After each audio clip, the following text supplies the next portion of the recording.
Warning: some contents may be disturbing. Viewer discretion is advised.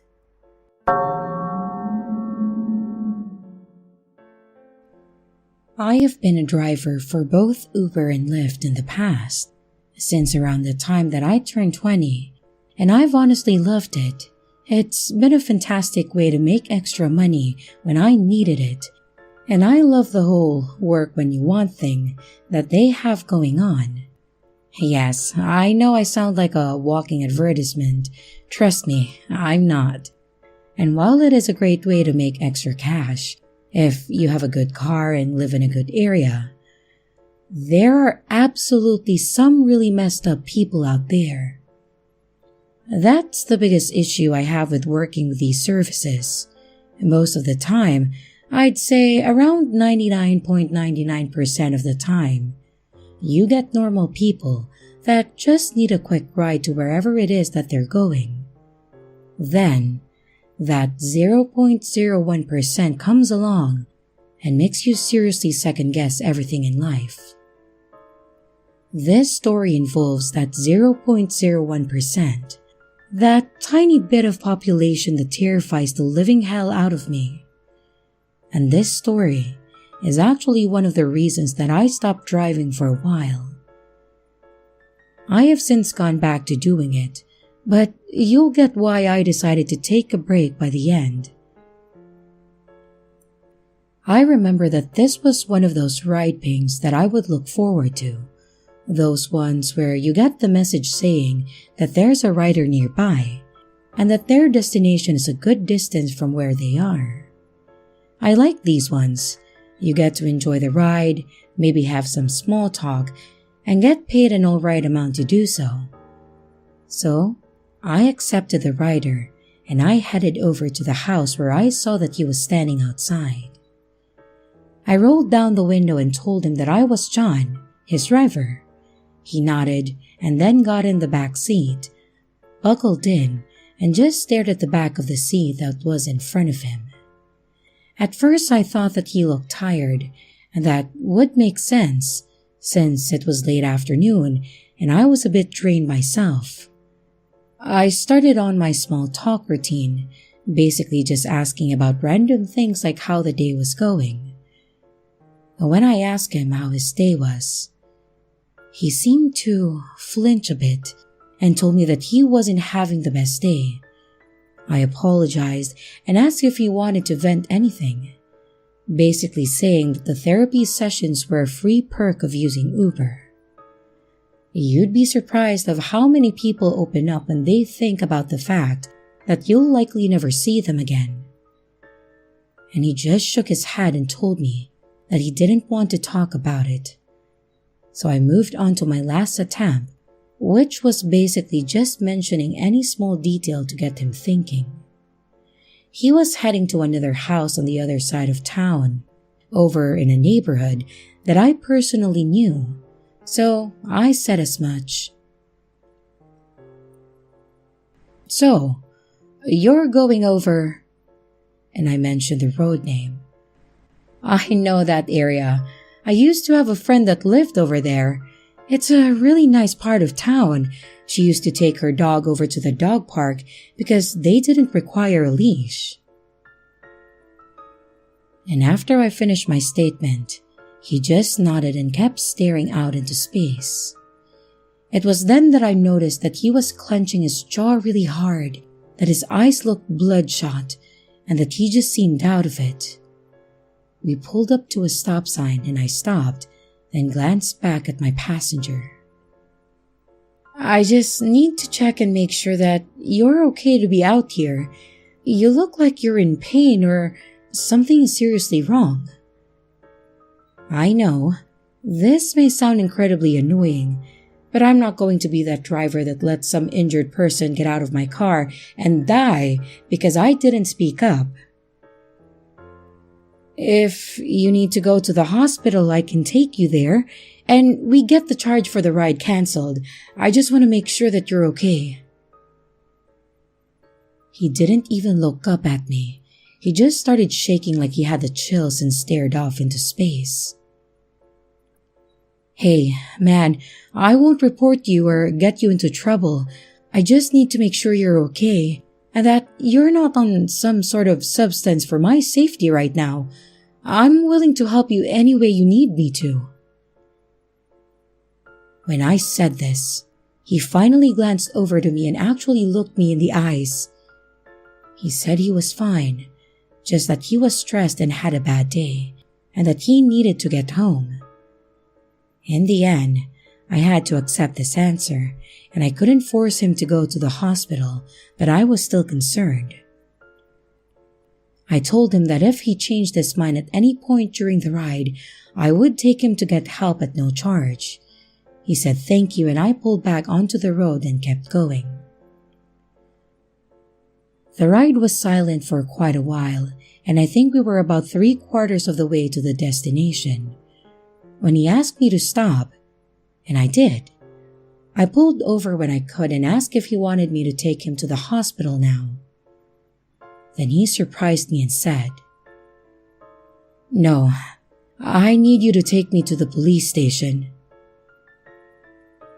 At this point, I was starting to wonder if this poor kid was the victim of a crime or if something happened at his original place.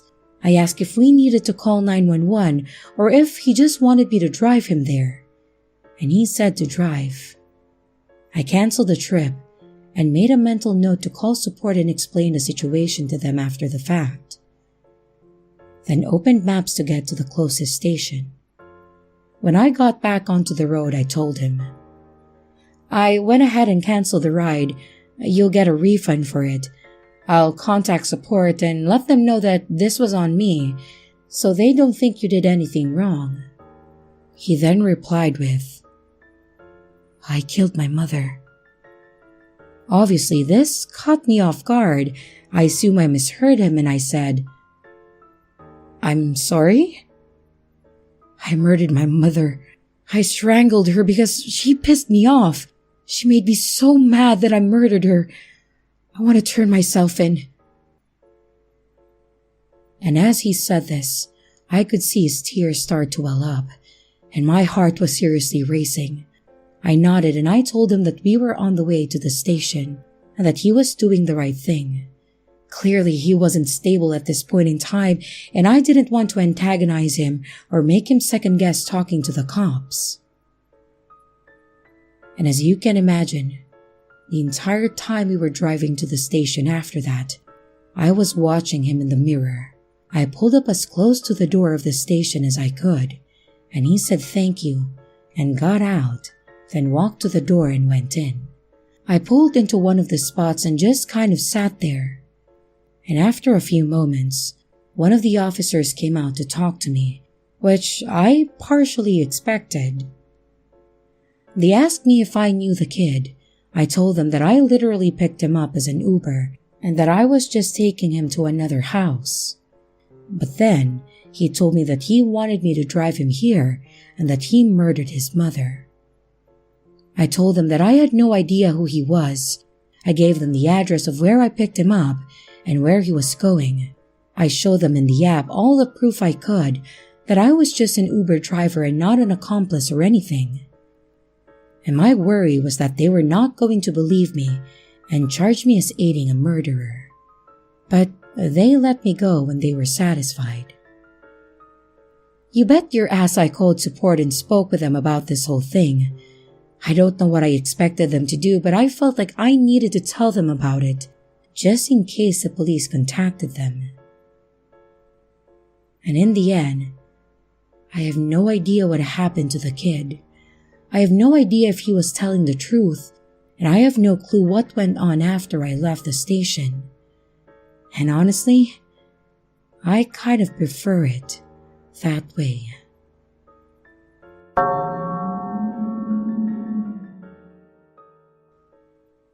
Like a lot of other people in this country, I have to depend on Uber and Lyft and other ride services to get from point A to point B, anytime that I don't have someone that I can ride with. While most others out there use the services because they're convenient and also easier than calling a taxi, I use them because I actually have to, and I have no choice. I was unfortunately diagnosed with a very serious epilepsy, and as such, I am actually restricted from ever getting my license. Something about being a high risk and possibly having a seizure while driving. Apparently, the state looks down on people that may hurt themselves or someone else because they start seizing on the highway. As such, using these services has been a godsend, and I don't have to just sit at home and wait for my boyfriend to come home or to go anywhere, or have to call my parents and ask if they have time to come and get me just so I can go to the store and get some avocados for dinner. They have seriously changed my life, and I am beyond grateful for them. That said, not all of my rides have been perfect. Most of the time, I put it in the app, I get the people that show up at my door, and I get in the car. Most of the time there aren't any issues, and most of the time, it's just a matter of making sure that I have enough money to pay them. I will seriously say that most of the drivers I've dealt with have been nothing short of amazing. They're fast, dependable, and I'll sometimes explain to them that I do have a medical issue that makes me unable to drive. Usually when they hear that, they loosen up a little. They realize that I'm not just some girl that doesn't want to drive myself. Now, all my praise for this wonderful service is one thing. But like I said, it's not always perfect. Sometimes, you get drivers that are straight up rude or just not talkative. I can usually deal with the ones that don't want to talk. It's whatever in the end. They're there to do a job and nothing more, and that's really fine with me. But when they get rude for no reason, that I do have an issue with, and I'll rate them low and pretty much just move on. Well, that is, all except this one driver that this story is about. This happened probably about a year or so ago. I think it was late 2019, because it was definitely before we all had to spend a year inside, but not by much. It was one of those days where my boyfriend was at work and I didn't want to bother my sister, and I needed to go to the store for various things. For the most part, just like any other day. I loaded up my app and I put in for a ride. I marked the local supermarket and it said that my driver Manny was on the way. Great, no problem. Everything was working as it was supposed to. Then, Manny pulled up in a not very well taken care of sedan, and I'm not one to judge people, honestly. I know that some people cannot afford a new car, and he may have been doing this to make ends meet for whatever reason. But this car was looking like it was coming close to the end of its life. The paint was peeling, and the rear passenger side tire was low. There was more, but in the end, I just said whatever and got in. I needed to get to my store, and it was only about a 10-minute drive at most. And I could just call for a new driver when I needed to go back home. In the end, if the car got me to where I needed to go, then I was happy. As soon as I got in, I noticed that this guy was just staring at me, like intently staring at me. I tried to smile at him in an attempt to maybe, break the tension or something, but he just kept his face focused and eyes wide open. After I got situated in the back seat, I looked back up and sure enough, he was still staring at me. It was like at this point that I realized this guy looked like he hadn't slept in a couple months. His eyes were sunken, the skin around them were bluish, and his face looked dry and tight. Again, not one to judge, but he was clearly either not well or on something. But again, me being the self-contained and fairly small woman I am, I just kind of nodded and asked if he knew the best route to the store. His response was, "The phone will tell me where to go." And then he slowly shifted his gaze forward. He starts pulling forward back onto the road, slowly, and he glances back at me again and asks me my name. I gave a slight smile and told him my name was Ashley. It didn't click until after the ride that the app told him my name, and he should have known it. He nodded slowly and started to make that weird noise people make when they suck on their teeth, followed by a bit of a low grumbling noise. I reflexively asked him if he was okay, and he seriously said, "No."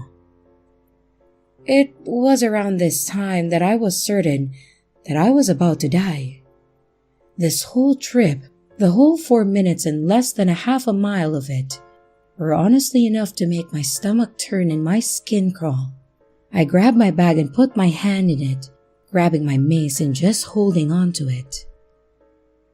He turns onto one of the main roads, making the turn as slow as he possibly could, and then he looks back again and says, "Are you religious, Ashley?" I sheepishly replied, "Not particularly." And he laughed at my response, then slightly shook his head. "You should be." He nodded as he started talking again. "You should be, Ashley. You should be. You need to be." I think I just replied with, "Okay." And he glared in the mirror again and started back up. "No, it's not okay. You don't know what's coming." His tone was seriously freaky at this point. He added, "Big things are going to happen, and you need to repent, Ashley. You need to beg for forgiveness, and you need to repent for everything you've done in this life, and every past life that got you to this point." Mind you, at this point, he was already driving around 20 in a 35 and repeatedly glancing back up in a mirror at me. "Ashley, tell me that you're sorry for what you've done. Repent to me, Ashley."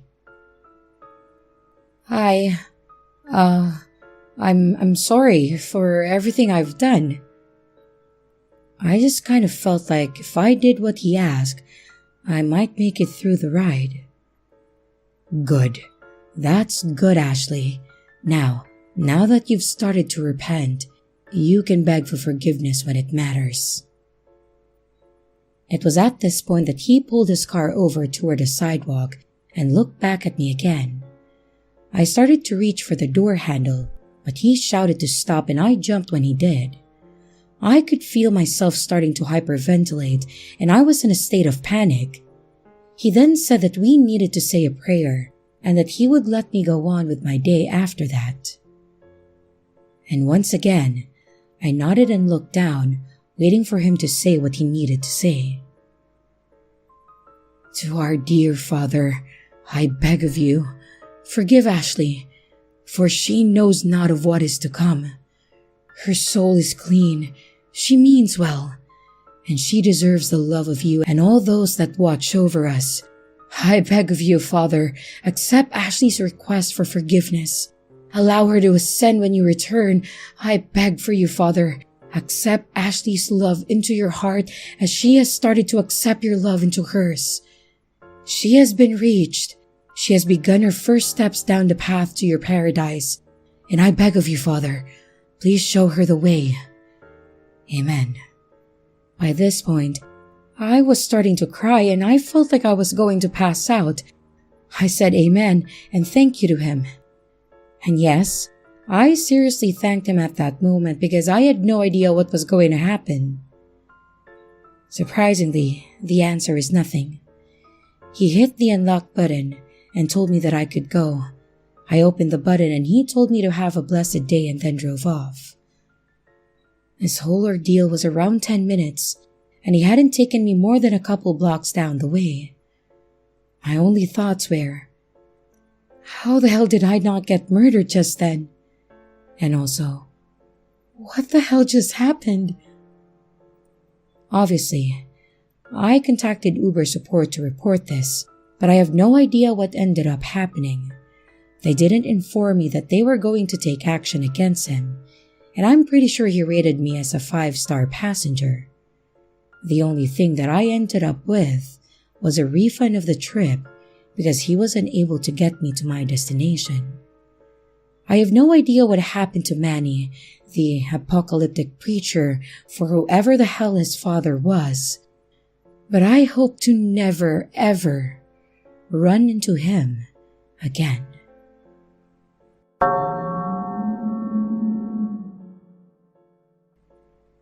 I was coming home from taking a train for a work trip, and it was 11. The train station where I lived at that time was outside and had no security whatsoever, so granted, I was already a little bit on edge. And after waiting 20 minutes for an Uber all alone, I was relieved to see my Uber driver.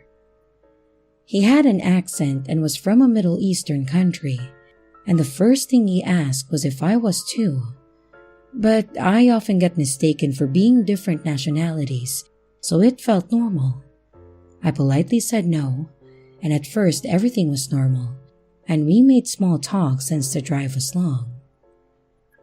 But then he started making odd comments saying that I was beautiful, asking if I had an American boyfriend, and if my parents wanted me married. I dodged his questions, but then as we were 5 minutes away from my apartment, he asked if I was doing anything that night, and I said no and that I didn't plan on it. He then asked if I lived alone. I do, but I was getting scared, so I said that I had 3 roommates and they were expecting me, and that seemed to make him stop, and he remained silent the whole ride. I then got notified that I had a package, and unfortunately my apartment would charge if you didn't retrieve the packages after a certain time frame. So, as soon as we reached my apartment, I got out and used my keycard to go to the package room, which was in a separate room from my apartment entrance. I look outside, and he's still parked out front looking around. The way the apartment works is that you have to go outside to go to the actual entrances. One entrance has stairs and the other with the elevator, and that was in the parking garage.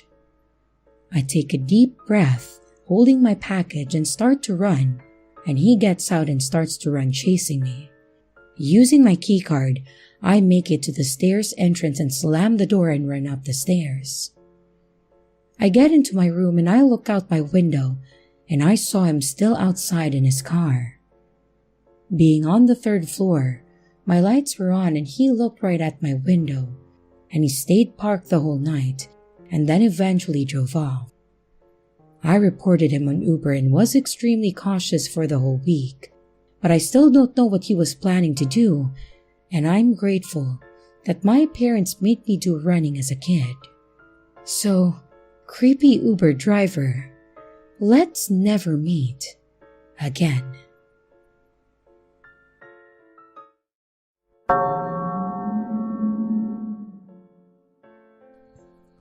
I worked as a flight attendant for a few years when I decided to take an extended sabbatical from college.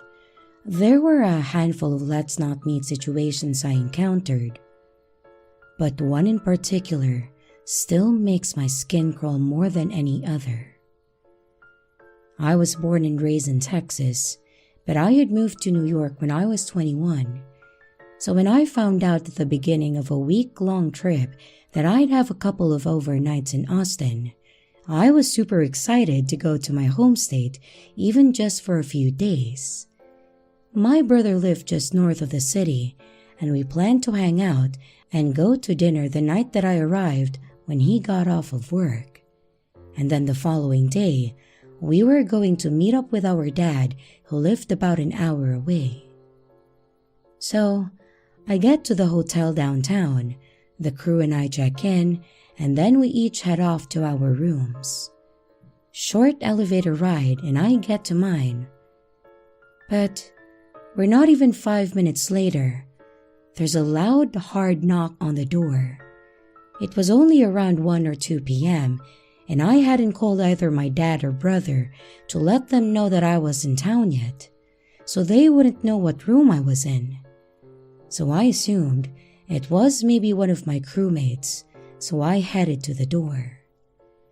And before even making it to the door, a loud male voice on the other side boomed. He said, "The front desk sent me about the bathroom problem you called in." And before trying to open the door, he said again, "Unlock the door and open up, miss. I need in, now." I froze in my tracks. I hadn't even been in the bathroom yet, let alone called anything to the front desk. I'm a petite chick, and while I take no shit from anyone despite my size, I still err on the side of caution. Slowly inching toward the door to look out the peephole, all I could tell was that the man on the other side was at least 6 foot tall and easily over double my weight. There was no way in hell that I was going to unlock the door. I responded to the guy, telling him that he must have had the wrong room. He continued pounding on the door while constantly turning the handle, telling me no and that he needed in and he was getting in the room one way or another.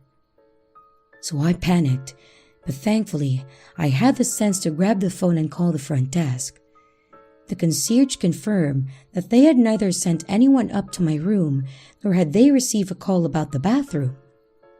The entire time, this freaking guy was still determined to get into my room, pounding and yelling. Luckily for me, the front desk has dispatched security to my room. When the security officers step off the elevator a few seconds later, I can hear them in the hall approach and ask the guy who he was and what he was doing, and telling him that he needed to leave the hotel. He immediately gets hostile and aggressive toward them, and the front desk clerk that I'm still on the phone with tells me that the police have been called and are on their way. In the meantime, I'm trapped in my room and I'm scared shitless. Long story short, the cops show up pretty quickly and manage to arrest the guy for trespassing and criminal menacing or some shit. I later found out that the guy was also wanted in connection to a string of break-ins and violent sexual assaults in Austin. He had seen and stalked me from the minute that I entered the hotel lobby, and apparently, I was exactly his type of victim. Nothing else ever happened after that, but it still rattled the hell out of me for the rest of my stay in that hotel.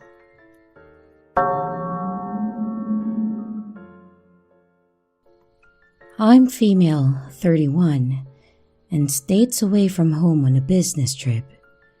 About an hour ago at around 8:30 p.m. here, I had just gotten back to my room from a work dinner. I heard shuffling in the hallway and I peeked out of the peephole. I saw a figure seemingly outside the room to the left of mine. They were knocking lightly and said twice quickly, "Hello? Hello?" Then, it sounded like the door opened and closed. I was like, okay, they must have forgotten what room they were in or something, and someone let them in. I walk back to the main part of my room, and I hear the shuffling again. I look out again and see a figure.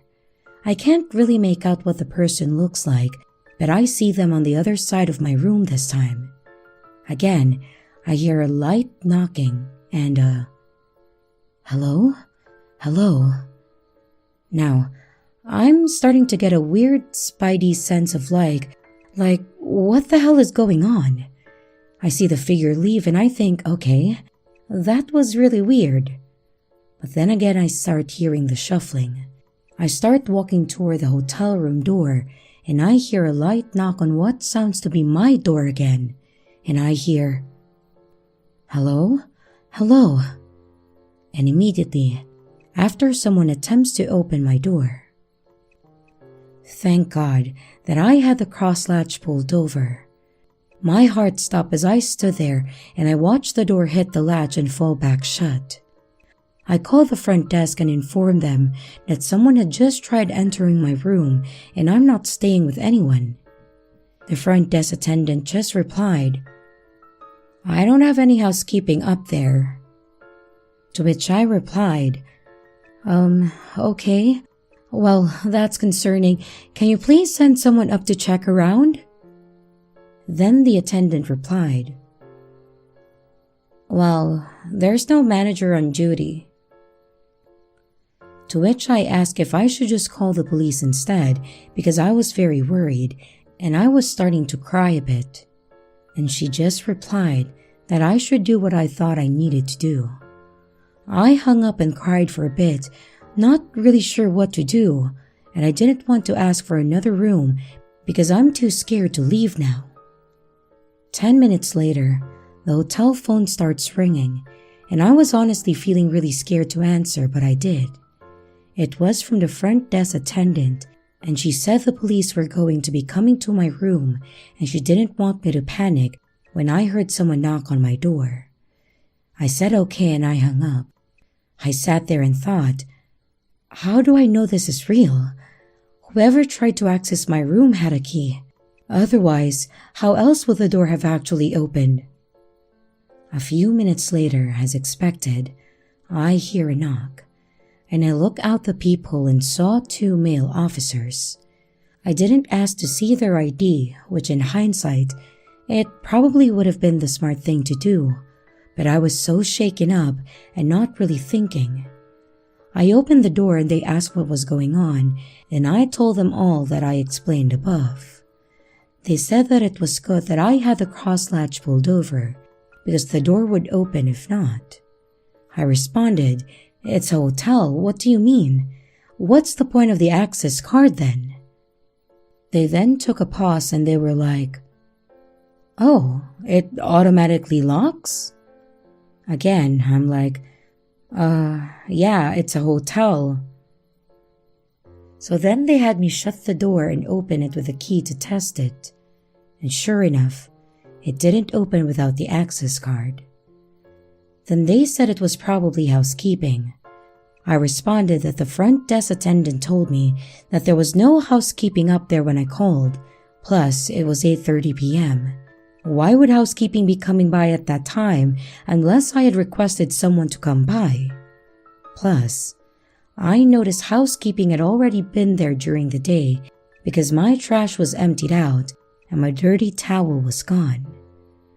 They ultimately told me that they thought it was housekeeping and not to worry, but if anything else happened or I felt unsafe, just to call them again. They also said that if I wanted to change rooms, they were sure the hotel would accommodate this. I said okay while crying, and they left. Now, I'm sitting in my room crying, laying under the covers in my clothes. I'm sure I won't sleep tonight, and I'm also too afraid to change rooms because I don't want to leave this room. I have the cross latch pulled over and the deadbolt lock. I think I'm safe. Am I just being paranoid? Was it probably housekeeping? Should I be doing something different?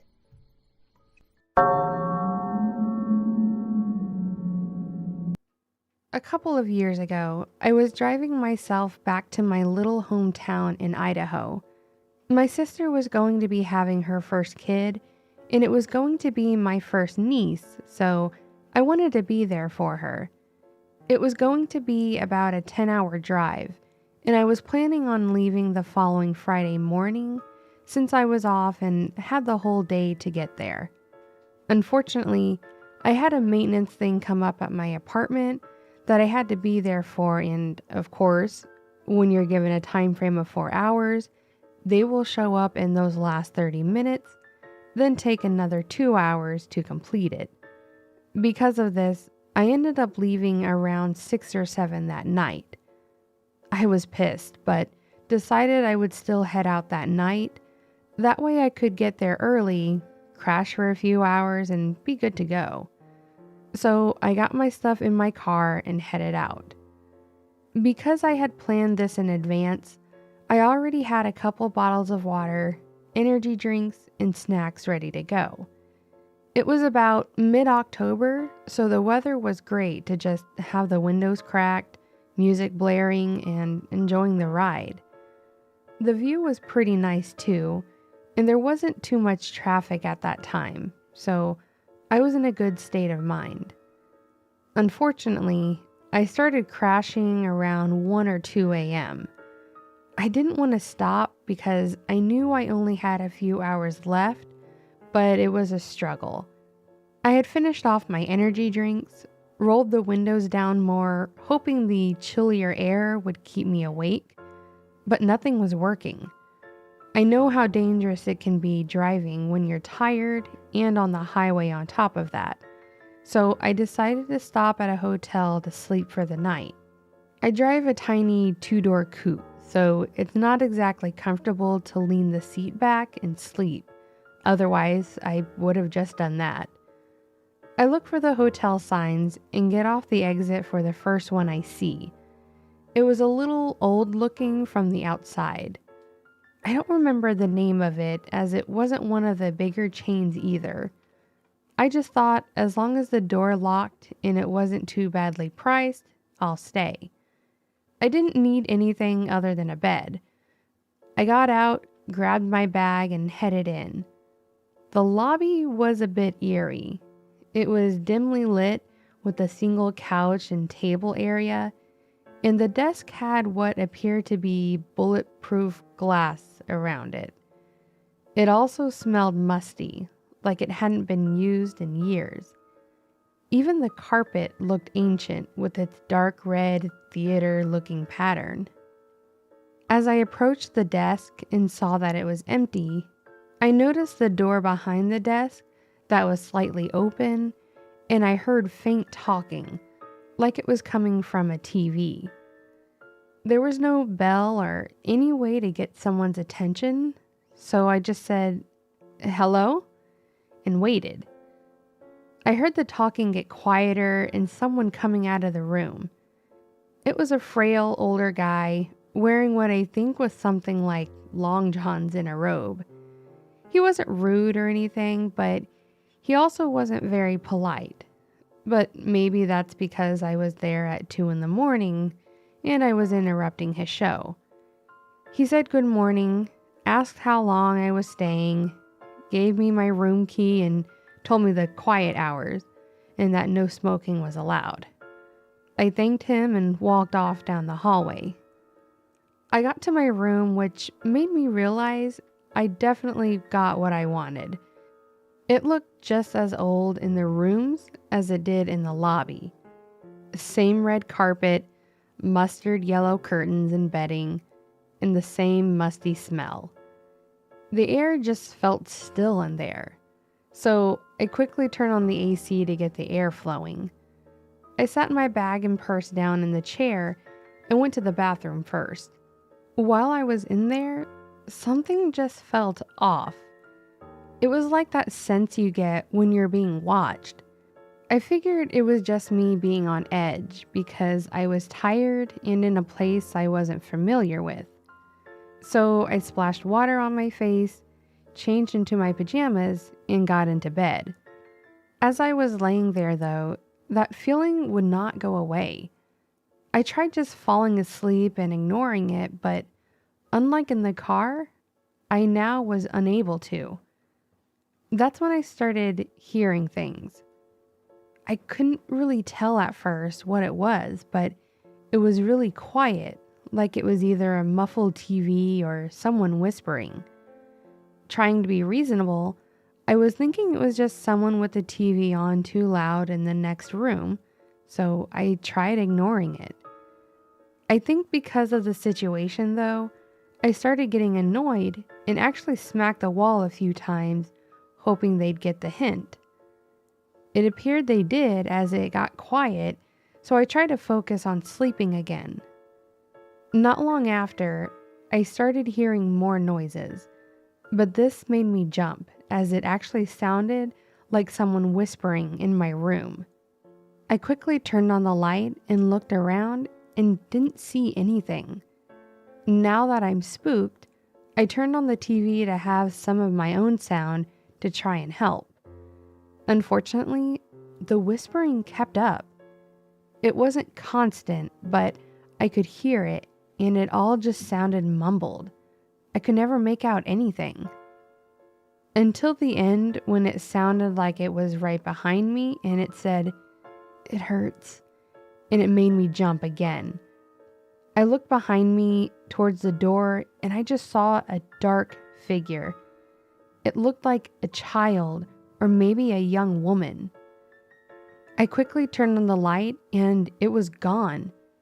Now, I know I turned on the air, but it was just the fan, so the air was moving, but it was freezing in that room. I went and looked at the unit thinking maybe I did turn on the AC, but it was still on fan. I turned it off since it had gotten so cold in there, and then I turned on all of the lights, turned the TV louder, and tried to forget about it all. It wasn't much longer when I started feeling something at the edge of my bed. I again tried to rationalize that it was something like the comforter moving or falling, until it started feeling more like someone grabbing my foot. That was it for me. I grabbed my stuff, ran out of that room in my pajamas still, and noticed the room that I thought the TV sounds were coming from was actually just a janitor's closet or supply room. I walked past the front desk, and the room in the back was now dark, but I kept going. I tossed my stuff in my passenger seat as I got in and locked my doors. If I would have known that that was going to happen, I would have just tried to sleep in my car. I couldn't shake the weird feeling just being in the parking lot, so I left. I didn't even care about the money. I didn't feel right trying to explain I wanted a refund because I saw a ghost, so I just ate it. I drove further down to a 24-hour McDonald's and slept in my car for a few hours. I used the restroom to change into clothes, grabbed a large coffee, and headed back out. When I got to my sister's, I told her all about it, and she believed it. She's very into the paranormal, so she enjoyed the story, but me, not so much. I wanted to look into the history of that hotel, but I couldn't remember the name of it. One of the times I go over there again, I have to try and find it for her, but it will be during the day, and I promise you, I will not be staying there.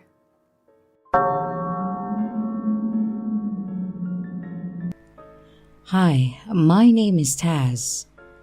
I'm not a native English speaker, so if anything's a little off, it's because Google Translate has failed me.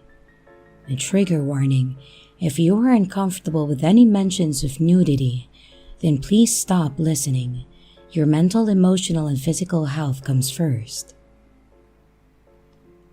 Do you know those silly school trips that last a few days? I used to go on as many of those as I could. I love them. It was always fun to choose your roommates and decide who went on what bed and etc. And I would have been about 12 or 13 at the time of this story, and everyone else involved being around the same age. This school trip was meant to be like any other. It was for my English class, and it was about a certain author that we were studying. The day started ordinary. We got off of the coach and we went up to our designated rooms, and in our room was a shower and a toilet and 4 bunk beds. One was closer to the door and the second was parallel to it on the opposite side of the room. I was on the bottom bunk, my friend Rosa was on the bunk on top of me, and my other friends, Eloise and Noelle, were on the other bunk. Eloise was on the bottom and Noelle was on the top. To get into our room, you had to go up 2 flights of stairs and into a little foyer area. From there, you had a door directly to the left of the foyer entrance door. Go through that door and there were 2 more doors, one to the left and one straight forward, and the one directly in front was ours. It's important to note that some friends of ours were in the room to the left.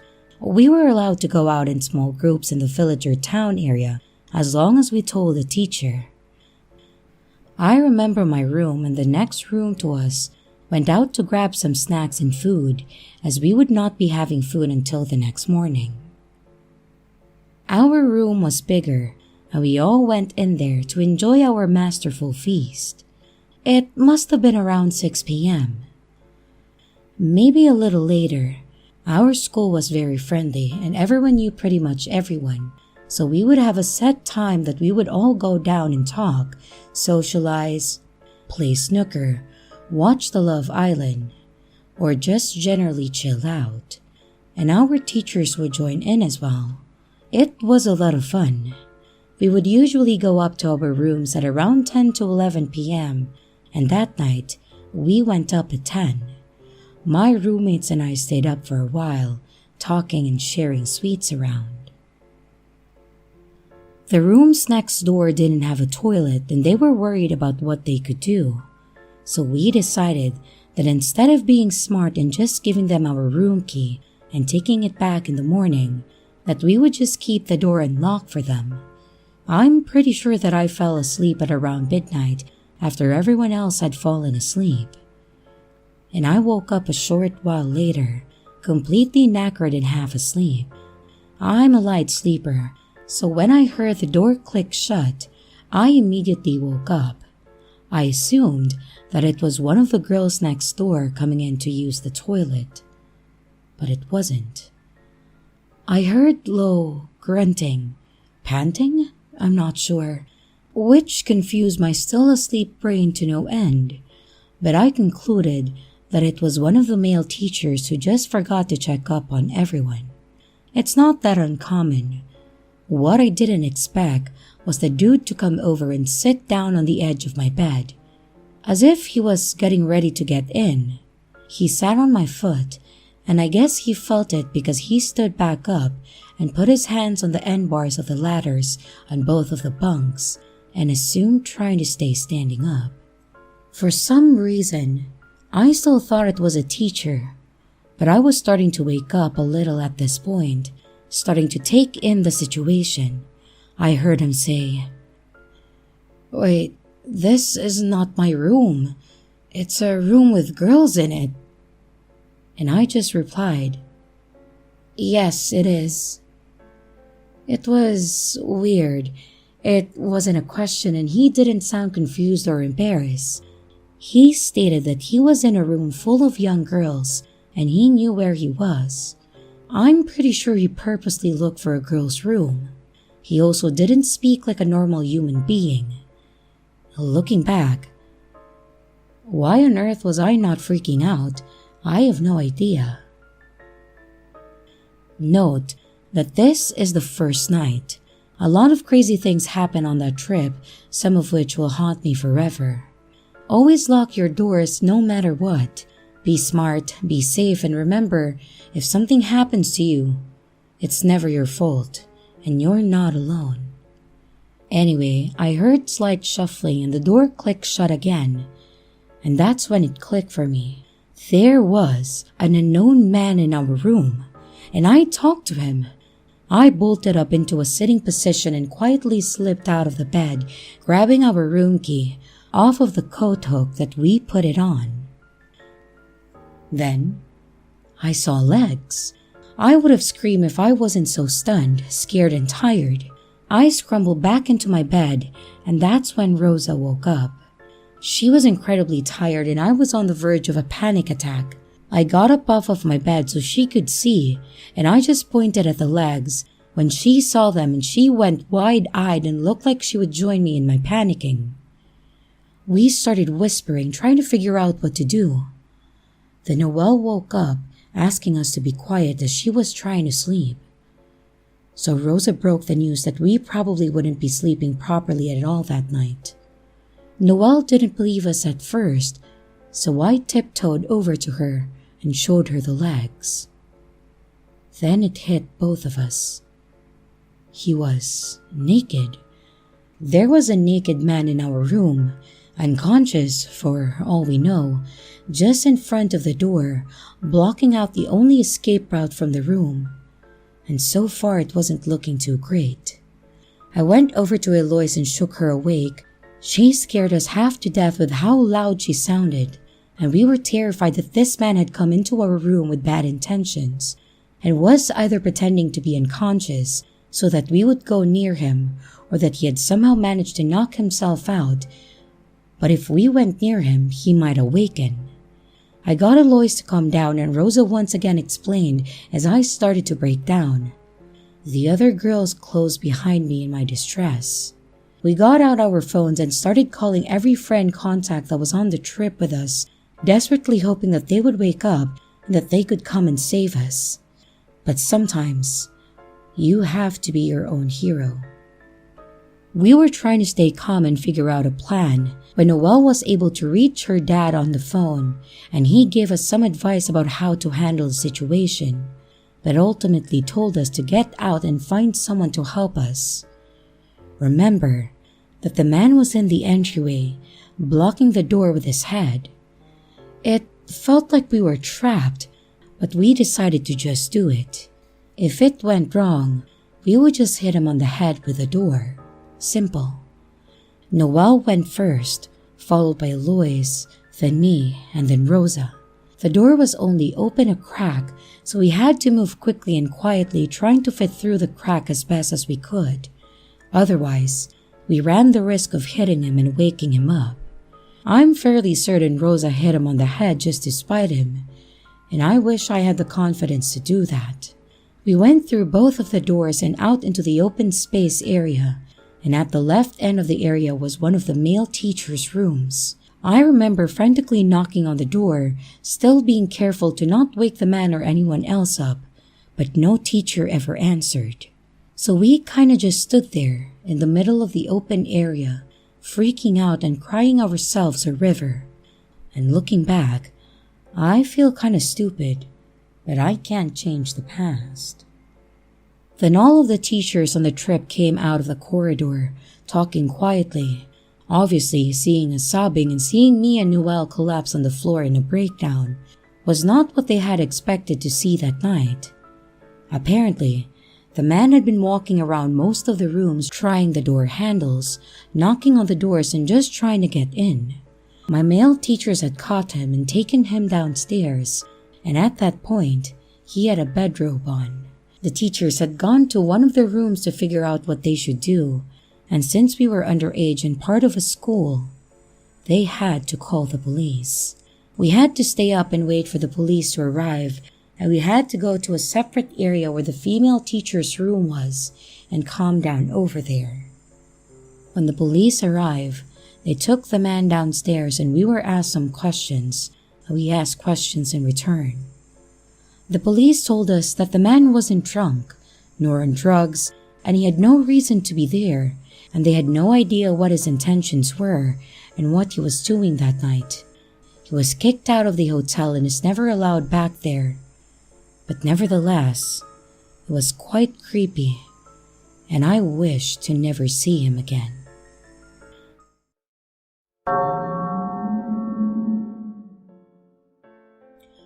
Back in the 90s, I used to work at a cemetery. I helped with the dirty work of digging the graves, lowering caskets, and helping with the upkeep of the fields. It was an easy enough job, and we hardly dealt with the customers, so we were pretty much left to ourselves as long as we got the job done and did it respectfully. I also typically only worked during the day, which I was fine, because some of the things that I witnessed were weird and creepy enough that I didn't need to know what happened at night. So, as mentioned, there were definitely some unforgettable events. We've had some edgy teens break in and run around the plots, we had a naked guy sleeping on a grave once, and someone even brought a gun, demanding we let him in after we had closed. So, it's not uncommon, but you still remember them.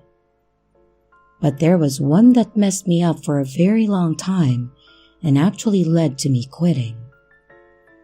While we were working out on the grounds, we may occasionally see customers come and go, setting up services, making payments, and etc.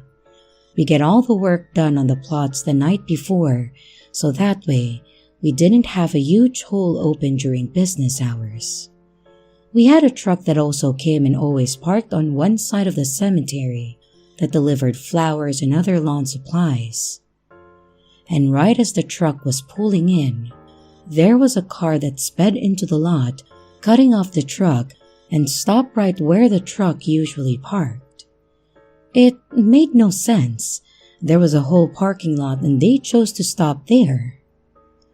I started walking up to the fence to ask the person to move their car, but also expecting pushback just by the way they drove in. A woman frantically got out of the car in sweatpants and a hoodie and also a messy bun, and she was looking around. I kindly asked her if she could park in one of the actual spots, as that side was for the truck, not to mention a no parking zone technically. She immediately started yelling at me about how dare I ask something so inconsiderate and, "Do you know why I'm here? I just lost my father," and so on. I immediately shuddered because I knew this was going to be brought up to the people inside, and I couldn't really say anything to her because of the situation. So I just apologized, and I walked away as she continued yelling. Someone did come out a little later and asked me what happened, and I explained it all to them. Surprisingly, they understood and agreed that while it was common for people to come in still distraught, she was a little overboard. They said every time they would ask a question about what they wanted in the services, like the burial or cremation, visitation, type of flowers, and etc., she would burst into tears. They would try to calm her down and she'd be fine answering, until they asked another question. They said the whole process was exhausting, which told me a lot because this person never complained about their job.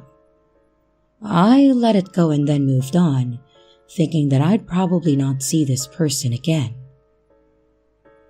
A few days later, we were digging the plots as normal, and then we cleaned up the edges.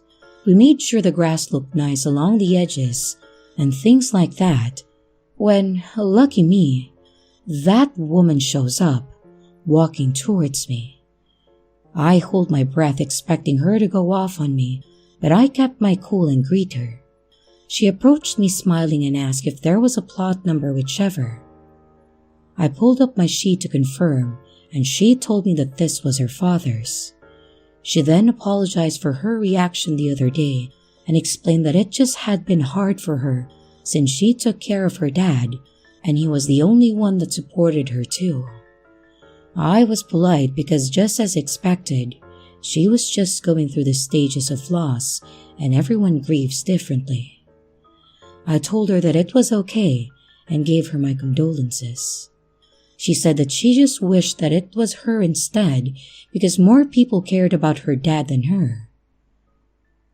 Not knowing a damn thing about this woman, I tried to say that it wasn't true, and being in this field of work, no pun intended, you may not think many people care about you, but the services always say otherwise, and that she had to continue on for her dad. I don't know if what I said helped her or not, but she cried a little bit. She hugged me and thanked me and started walking away. Right before though, she turned and asked me what time the cemetery closed, so I gave her the hours. I went home and told my wife about the woman, and she said that I did a good thing. She actually told me on the first encounter that she was probably going through a lot and not to judge someone based on that encounter. I suppose she was right, because that was definitely a different person that I met that day. So not only do we dig graves, but we also help lower the caskets and bury them. So the next day was going to be the services for her father. I got up like I do every morning. I get ready for work, kissed my wife goodbye, and I headed out for the day. I like getting there early to do the weed whacking, so that way it's out of the way and there's no chance of disturbing any visitors. The owner is usually already there getting things in order, on days of services, so I walked into the office and talked with him for a few minutes before. I was one of the manager-like people at that time, so I had keys to the cemetery as well. The owner asked me if I had seen his keys because they usually left the keys to the cemetery gate in his office, but they weren't there. I said I hadn't and double-checked that I just had mine. They said that they probably just left it somewhere, as he had done that in the past, and then excused me to get to work. I went to the shed to grab the weed whacker, and then I headed out. And as I was walking around and getting closer to the plot that we had just dug the other day, I noticed the grass looking disturbed, like something was placed in it because it was flattened. I got angry at first, thinking it was another kid screwing around, and this woman was going through enough. I didn't want something else to happen, so I started walking up to it to see what had happened. Well, I wish it was just some kids. But I found the woman laying in the grave in a black dress and blood all over her wrist. Not knowing what to do, I immediately started yelling for the owner, and I jumped in the hole. The ground was damp from blood, and she was already pale, cold, and unresponsive. Thankfully, Henry heard me and came out and called 911 and then brought me a ladder to get us out. When the paramedics arrived, I heard them say that she had already lost a lot of blood, but that she would be okay, and then they were gone. I actually took the rest of the day off. I called my parents and my 2 sisters to let them know that I love them. That really hit me hard. This woman really didn't feel like she was worth it or that it was worth it to stay around, and felt this way was the only option that she had. No one should feel that alone. If it wasn't for her shallow groan, I would have thought that she was dead. But knowing she was close enough to that scared me enough. If I didn't come earlier, who knows how long it would have been before she was found. Thankfully, she did live though. We learned that she broke in through a back room window and then stole Henry's keys. I'm also thankful that he didn't press charges on her, but I heard the funeral for her father was a little off. I had to quit shortly after this. The first time I really talked to any of the customers, got to know them even that little bit, and then having to save their life was really too much for me. I found out what hospital she was at, and my wife and I thought that it was a good idea to send her flowers and a gift. I hope my words did something for her, something to keep her going, because it seemed like she just needed someone to support her again, or let her know that she wasn't alone. If you take anything from this, just let it be to be kind to people, because you never know what they're going through.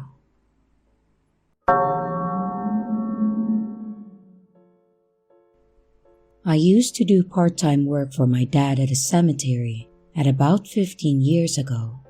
He helped maintain the grounds by keeping the lawn mowed, flowers watered, and picked up left-behind trash. After they had a service or around major holidays, he asked me to help out, as more people meant more trash and things to pick up. Not to be disrespectful, but some of the stuff people left behind, stuff that couldn't stay, like open food and drinks, or just their trash tissues, wrappers, and things like that.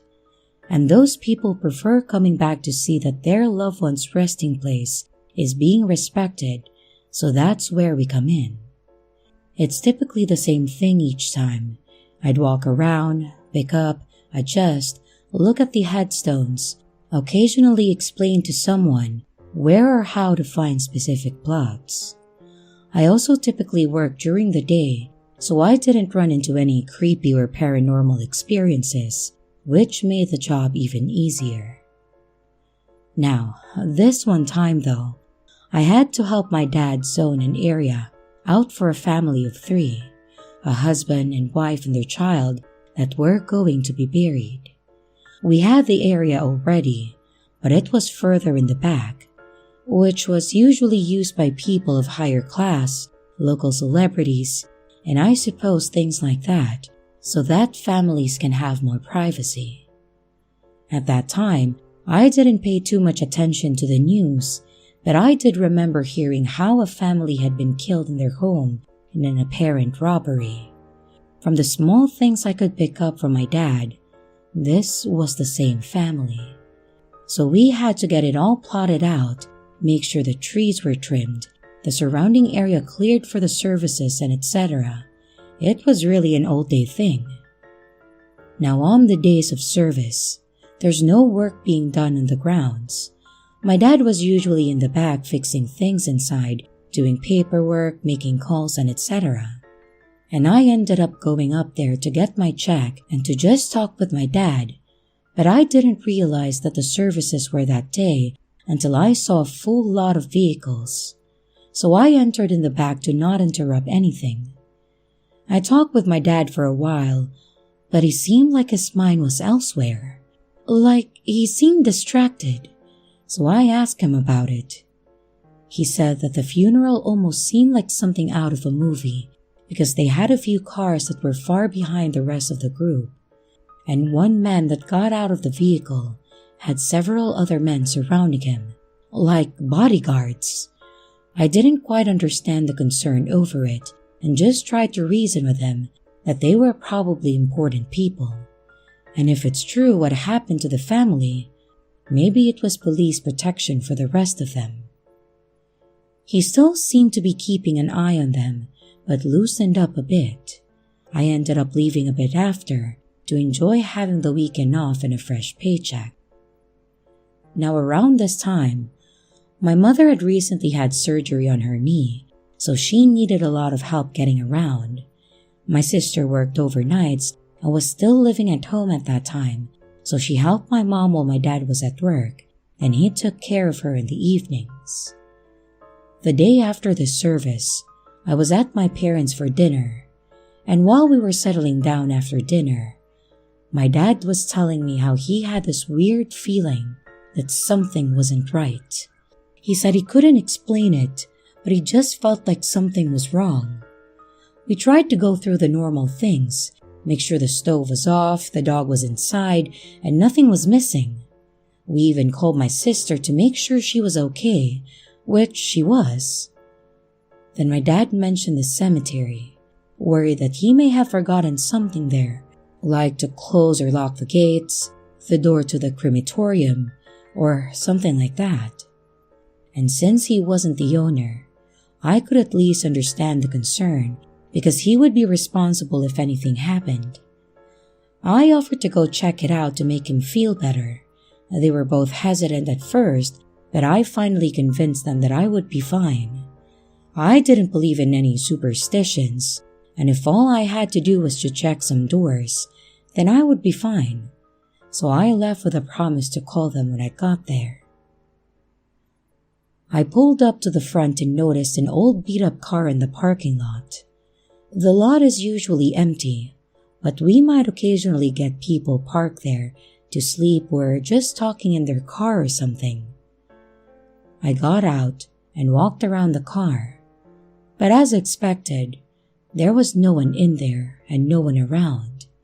I figured the car just broke down as it looked like it hadn't moved in months as is. So I walked up to the building, I checked the door, which had been locked, and then I went inside. I called my dad from the phone in the funeral home, and I walked around to make sure that everything was turned off and locked. I seemed to have calmed his nerves some more, so after I hung up, I locked the front entrance and then I started to head out. As I was walking back though, I noticed the gates to the grounds were partially open. There was usually this chain-like lock that went around it so no one could get in.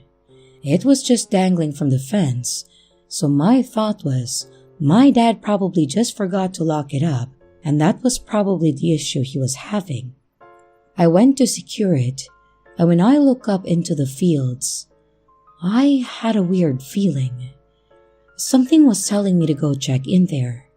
I got annoyed with myself after convincing my dad that nothing was wrong, but something was really bugging me to check it out.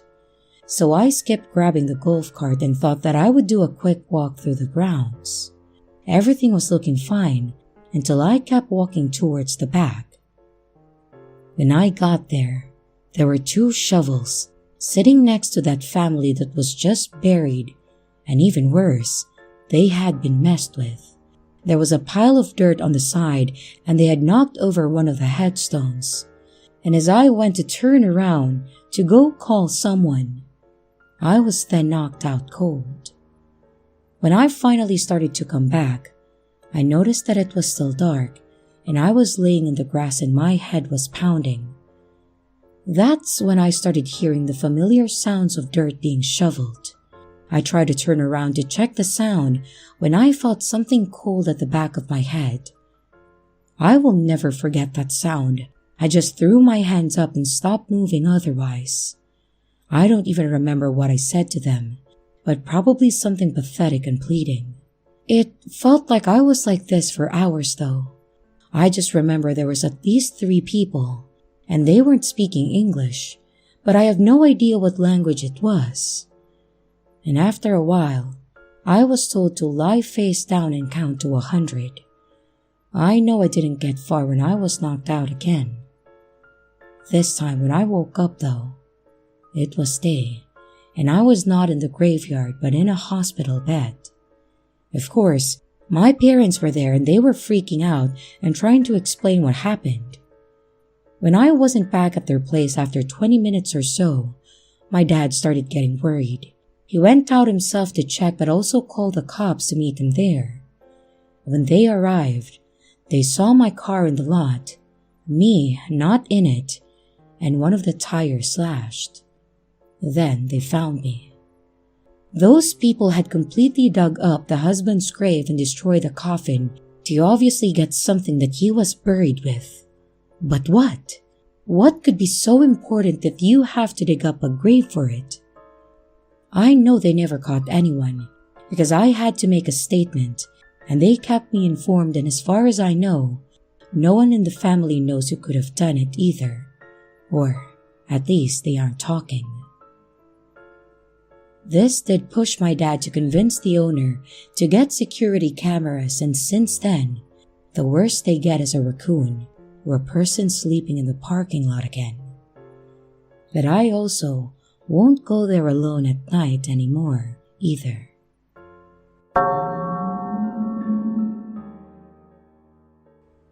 My dad's family has owned a funeral home and cemetery for many generations. The old office was so small that it is now used as a storage shed for our equipment, and a bigger and better office was built. It's a blessing in the sense that I will always have a job, but it's definitely not for everyone. I am not the type that gets scared or uncomfortable when it comes to death. In fact, being in this field has made me more responsible when it comes to end-of-life decisions. At 32, I can tell you that I already have my plans laid out, so there isn't a burden on my family if anything were to happen. I'm sure some of my friends think that I'm weird, but hey, life is short and you never know what will happen tomorrow. I also feel like I am more open-minded and in tune with those that have passed and the paranormal because of this. My mother has always helped out at the funeral home, but ghosts and spirits have never been her thing. Even dealing with death every day, she didn't believe any of it was real. I say this because I couldn't really talk to her about what I witnessed, but my father believed all of it.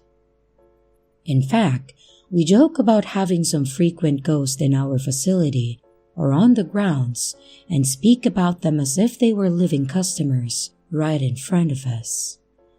I feel our place has become locally popular because of the paranormal activity alone.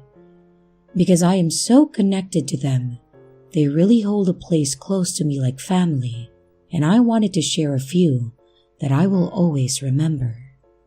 When I was younger, My parents still brought me to the funeral home so that they could watch me, but when there was a service going on, I was at my grandparents' or aunt and uncle's. I appreciate them wanting me to understand that this is a normal thing, but also didn't want me to see anything a child shouldn't. So, I often saw people coming and going to the funeral home, caskets and urns coming in, and sometimes other random items that families might request. One in particular that stood out to me when I was about 6 was a really gorgeous blue casket, but it was also very small. We all know what that means. As I saw my parents setting up the room, I noticed the decals they were putting on the casket, which were different superheroes. My mom had explained to me that it was for a little boy that really liked them, and his parents asked for his final resting place to look like his room. So they dressed it up just as they wanted, before they brought him out for the services, and before the family arrived to set up the rest, like personal gifts and pictures, and I was ushered off to my aunt's and things continued as normal. After a few days, I was back there, playing in the back room and watching a movie, when I noticed that my dolls were falling off the small desk that was in there. Thinking nothing of it, I just picked them up and put them back. This actually happened twice more, and at that age, I was just getting annoyed and yelled, "Stop it!" It didn't happen again after that, but my dad had walked in and asked what happened. I told him what was going on when he smiled and said, "Maybe we should ask nicely next time," and then he walked out, but left the door open that time. After a few minutes of getting back to my movie, I realized this, and I look over to the door. That's when I saw a young boy wearing a long blue cape just standing there. Not knowing what to do, I just said hi, but he continued to stand there. I tried talking to him more, but he would never respond. So, I got up and closed the door, with him standing there. And a while later, my mom came in and asked how I was doing, and that's when I brought up the little boy. She said there weren't any boys there, and asked what he looked like. And after describing him to her, the look on her face changed to one of concern, and she just left the room. As I got older, I learned that my mom thought my dad told me about the little boy that was in the blue casket, or that I saw him because that was exactly what he looked like, down to the cape. Over time, my dad and I both got used to seeing the little boy. He became a little bit mischievous, and at times, just like my dolls, things would get moved, things would go missing, only to reappear right where they last were, or things would get knocked down. I finally found out his name so I could address him properly, and from there, it was as if I could communicate with him. I would ask him, "Charlie, where did my pen go?" And it would be in my seat or something. However, unlike some of the others, he's the only kid that I've seen, and my dad and I are the only ones to see or experience his presence. The other experience occurred as a young adult. The cemetery is open all day for anyone to come and go as they please. Some people go by themselves, or with another person, or where I've seen a whole group of people practically trying to have a party or celebration for their loved ones. We usually let them be and give them their privacy until close, and when we're closing, we walk or drive around and let everyone know so that they can start heading out. After one particular service, there was a woman that stayed around long after the service was over. I knew it was the same woman because of her outfit. She was in a long black dress that was flowy towards the bottom because you could see the bottom of it move with the wind. It looked like it had either lace sleeves with attached gloves or full-length gloves. She also had one of those small cocktail hats that had a long black lace veil over her face. She had a long dark brown hair that was all pulled to the side over her shoulder. And she stood there holding her hands in front of her, staring at the plot. She was still there when we started making our rounds. It was closer to the front, so I decided to walk over to her, hoping that I could comfort her as well. And as I got closer to her, I heard one of the groundskeepers holler out for me. I turned around, giving them a look of, "Seriously?" Because I felt it was rude to shout like that, but by the time that I turned back around, the woman was gone. I looked around for a moment trying to see if I could find her, but she was nowhere. So I turned around to walk back towards the groundskeeper, and I was about to tell him to not shout like that when he apologized and said he thought that it was okay since there was no one around. That's when I immediately mentioned the woman that was standing there, and his only response was, "What woman?" And at first I was confused, but it quickly clicked in my mind. I apologized to him and again just advised to avoid shouting on the grounds while we were open. We finished up for the evening and started to leave when I was driving by the side of the grounds and saw this woman standing there again. I had to know for sure what I was seeing, so I pulled over. I walked up to the fence line and stared at her for a few seconds. And after a while, I watched her turn around, walk off behind our big center oak tree, and then she was gone. And I drove around as far to the other side so I could see if she just went over to the other side, but she wasn't there. The next day, I went in and checked the books to see whose plot she was at. The plot belonged to a gentleman that was born in the 50s, and his wife and children survived him, so I was stumped as to who this woman would be. I started going back through the records to learn and found out his mother had passed away when he was still a child, and you guessed it, she was buried here as well. I went to find her plot and learned that it was on the opposite side of that oak tree. My guess is that she was here and was waiting to meet her son again. I still see her in passing, but I always let her have her space. It doesn't seem like she wants company, so I respect her space and try to tell others as well, the best that I can. We have had a few people say that they've seen her, and we've had a small talk for those that I know that are gifted like me. So, these were two experiences that have stuck with me since my time here, especially since they are two recurring events. It's not hard to open up and realize that we are not alone here, especially in my field. I feel it has drawn me closer to the paranormal, and I welcome the opportunity to possibly learn about someone's life and help celebrate it.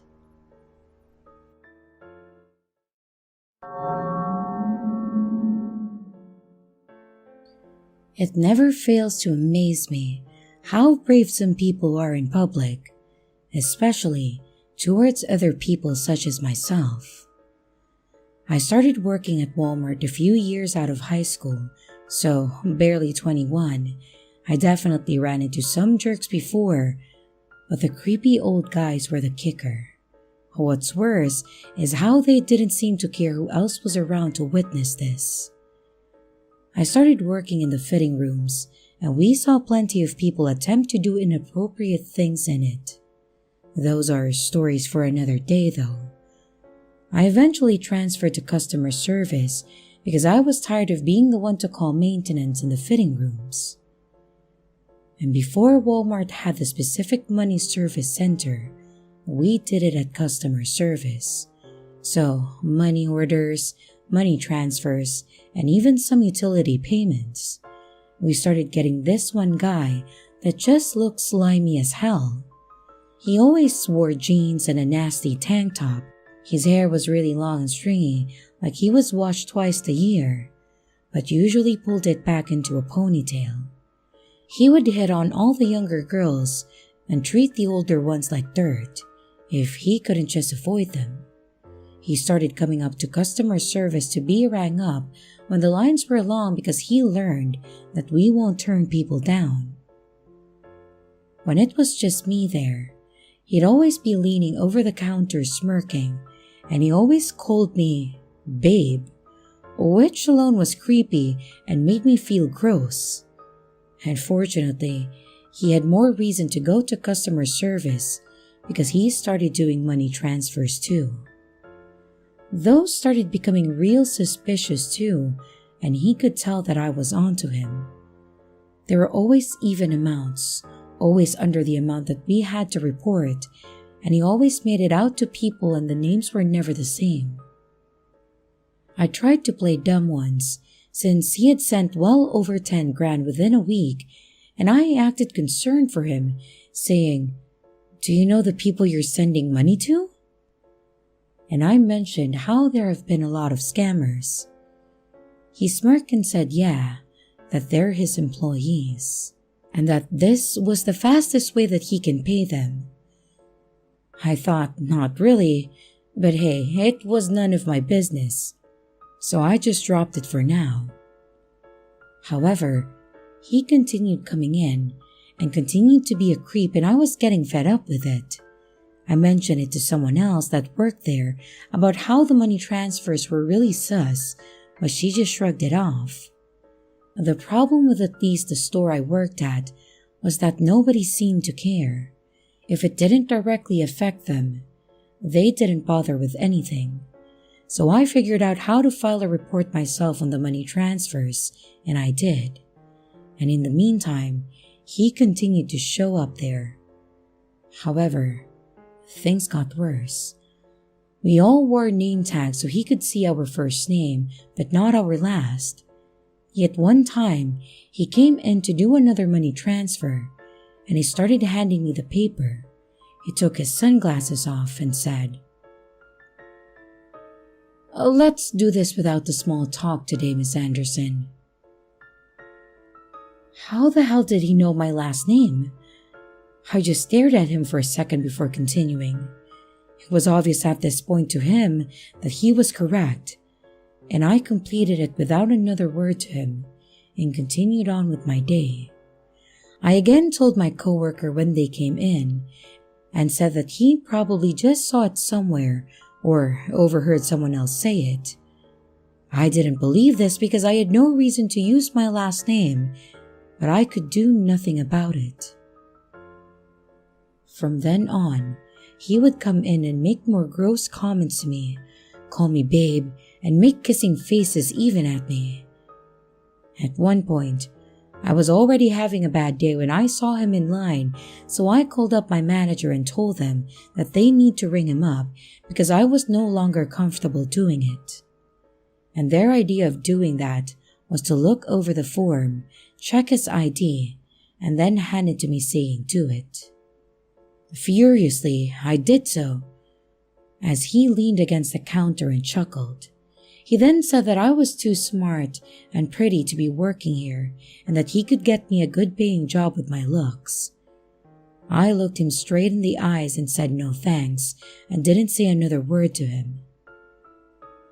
That night, as I was walking to my car to leave, I noticed an envelope on my windshield. As stupid as it was, I looked around, got in my car, and I opened it. It was a card saying happy birthday with a hotel card in it with a room number written on it. The card said something like, "In case you change your mind." The part that freaked me out the most was that my birthday was tomorrow. Granted, I had no proof, but I knew that it had to be this guy. And not only did he know my full name, but he also knew what I drove in my birthday. I started crying in my car. I lived alone, so I had no one to turn to or talk to about this other than my mom. And she suggested that I call the police, but I had no evidence that it was even this guy. And besides, he hasn't done anything specifically to me, so I know that they wouldn't do much. I did start having this guy that did cards walk me to my car, just in case. He was one of the few people there that I liked and believed me. And I quit shortly after and started working with my mom because I just didn't want to see this guy anymore. I hope he got caught because I never want to see him again. And I hope that he didn't put anyone else through this.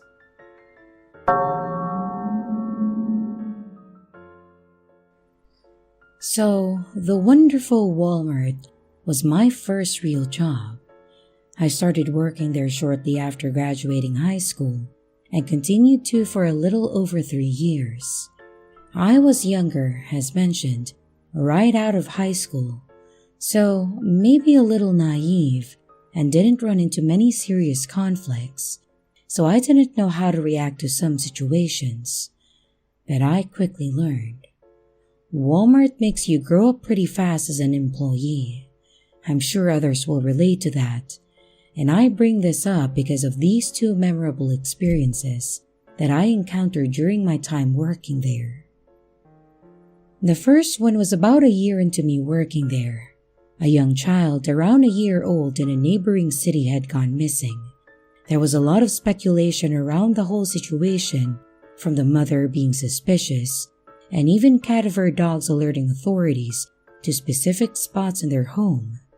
But sadly, they never found anything on the property or any evidence to make an arrest at that time. This case was always fresh in my mind as I worked the early shift and heard about it on the news every morning before I left for work. I was a cashier and also work at the customer service desk on occasions. I see a lot of people coming in with their kids, and most of the younger ones that are in the cart like to watch the big carousel as it spins. Sometimes they talk to me, and their parents always smile and try to be part of the conversation as well. Especially with the smaller babies that can't talk, but they smile and laugh, so it makes for a good time. But on one occasion though, I had an older lady come in with a small infant. The woman looked old enough to be the grandparent to this child. Now, of course, this wasn't an unusual situation, but something just really felt off. When she first pulled into my checkout lane, she was focused on the child, smiling. I greeted her, and she started putting stuff on the belt. She bought a lot of clothes, a baby mattress, diapers, formula, and even toys, and I thought it was a bit odd for the amount. I've seen grandparents, friends, aunts, and etc. bring in a small child and buy them an outfit or a toy or something, but never a full wardrobe. So maybe the parents were a little down on their luck and she was trying to help them out? But still, the kid was small, as she definitely looked too old to still be on formula alone, but that was the only type of food she bought. Other than the item she bought, she didn't talk much, and she would not take the child out of her sight. After sitting down every item, she would look up at the baby, and once she pulled the cart up to the carousel, I looked over at her to see if maybe the kid looked upset or was being playful or something, but she just looked around and looked at me. You know that look infants get when they're confused or scared? Right before they burst out crying. Yeah, that's what she looked like. She just looked like she didn't know what was going on.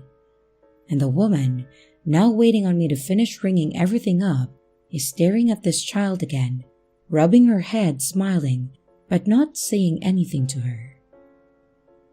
Once I finished ringing everything up, I tried to put the items back in her cart, and she stopped me quickly by saying, "It's okay, I got it, don't worry about it."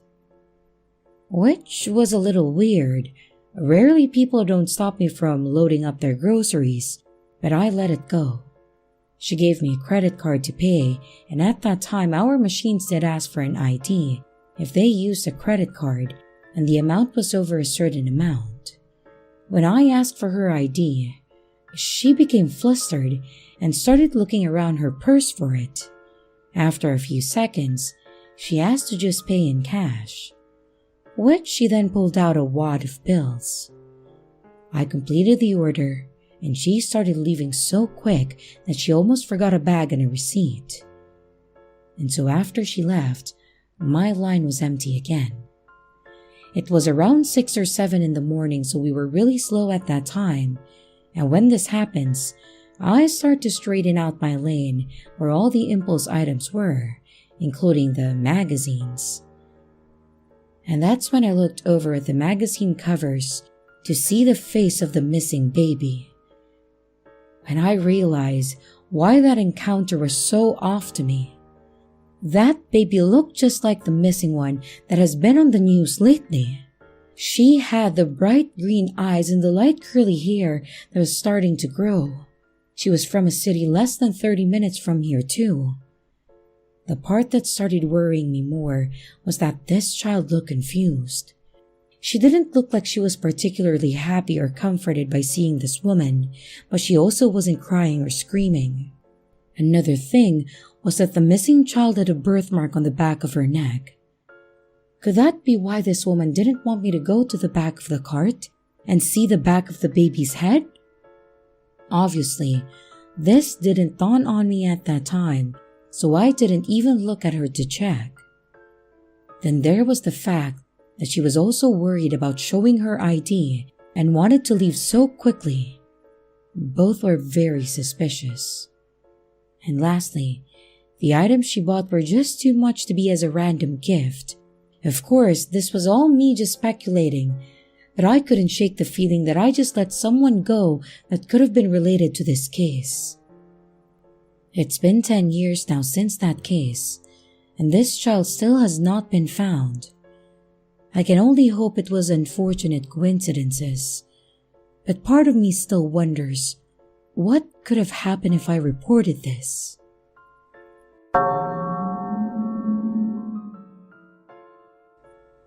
I will say I'm a female. I'm 18 to 20 years old at that time, so it was a normal thing to have both men and women call me sweetie, hun, baby, and etc. Most of the time it was fine. Usually it's the older people who do so no harm done.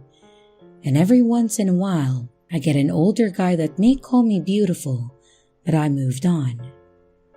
However, this guy was more persistent. The first time he came through my line, he says, "Well, good morning, beautiful." I smile and I said good morning back, asking him how he is, normal small talk stuff. And this guy was older too, like old enough to be my grandfather. I know this not only by the way he looks, but he even makes that comment. He even went as far to say something about, "You wouldn't want to be with someone like me, not at my age." And by the end of his purchase, I hand him his receipt and he holds out his hand to shake mine. It was kind of weird, but I held it out. He put his other hand over mine like he was cupping it, and as he looks at my name badge, he says something like, "Well, it's a pleasure to meet you, Marie. See you next time." And I again smile and say, "Same to you. Have a good day." And I move on with my day. But not only a few hours later, this guy is back and in my line. He is literally only buying a soda from one of the small cases right up front by the registers. I remember this because I thought, why go to a Walmart for a single soda when you could have just gone to a gas station or something? When it was his turn, he said, "We meet again." And I just smiled and made a comment about, "Miss me that much?" And to my surprise, he actually answered, "Yes, actually." It was awkward as he tried to make small talk, but we were busy at that point, so he was trying to stand next to my register and talk while I'm still ringing up other customers. I think he finally took the hint that I couldn't really talk, so he just said, "Well, I'll let you get back to work. Good night, Marie." and then he left. This guy was already making me feel weird when he said my name, but I did my best to ignore it. Sadly, this continued as mentioned for months, and he would be there several times a week, and he would always end up in my line just buying random things. He even tried to buy a box of Valentine candies, and afterwards, as I handed him the bag, he said that they were for me for his Valentine. I, of course, refused it.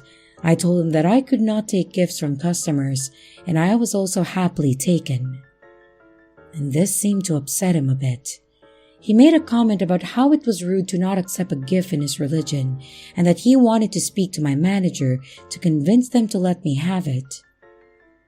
I finally got a manager, and they insisted that I could not take it. He finally accepted that answer, but said that he wanted to return it and get a refund.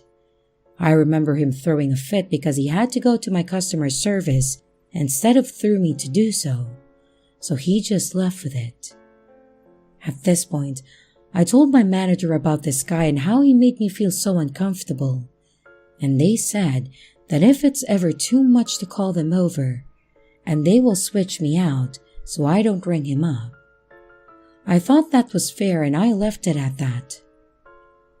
And this night in particular, my fiancé had to take me to work and pick me up because of my car issues. And as I was leaving the store for the night, my fiancé was actually walking in when I noticed the creepy guy was sitting on a bench by the carts. And of course, he noticed me. So as he started getting up, I was close enough that I did a fast walk to my fiancé and I hugged him, making it very obvious to this guy. He saw this and just stared at me. So he walked around the store and I told him about the guy and agreed that if he was going to start sitting out there or causing any more problems like that he will park and come in to walk me out of the car until we felt that it was safe again. Well, sadly, this guy did not stop. I never saw him waiting around by the doors anymore, but he would continue to show up around the store and try to go in my lane. He would make it there sometimes and he was never short on questions to ask me about my personal life, but I never gave him any answers. If anything, they were vague. But still, he didn't stop. When they would switch me out though, he would holler at me as I was walking away from the register, saying things like, "Where are you going? I miss you. Are they doing this to us on purpose?" Like we were a thing or something. It was awful, and he started making me dread coming to work. I even felt bad for one cashier as she was swapping out with me, and he was one behind the current customer. He lost it. He started laying into this cashier, calling her so many awful names and slamming the items down on the belt. I went and told the manager before I went and hid for a while, and I think he was told to calm down or he would be told to leave. They rarely banned or kicked people out. It was always just empty threats. But I was so happy when I was finally transferred to customer service, as I didn't hardly see him at all after that. I would see him passing by and wave at me, but at that point, I stopped caring and wouldn't even acknowledge him. I don't know if I just blanked him out that much or if he moved on to someone else, but thankfully, I didn't see him the last few months that I worked there at Walmart.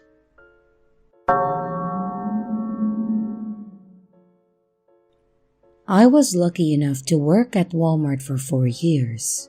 These are a few experiences that I have had just from those few years.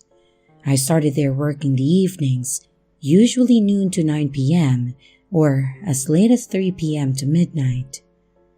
The first one I recall was closer to when I started, which is why it was so memorable. I was a cashier and eventually also worked in customer service, so I was all over the front end. It was my first job, so I took it seriously, and I was proud of it too. I did a great job. Well, at least according to my reviews. I was polite, friendly, and fast at bringing people up. I got a few people that I called my regulars, some of them that price matched, if that tells you how long ago this was, and some of them also did extreme couponing.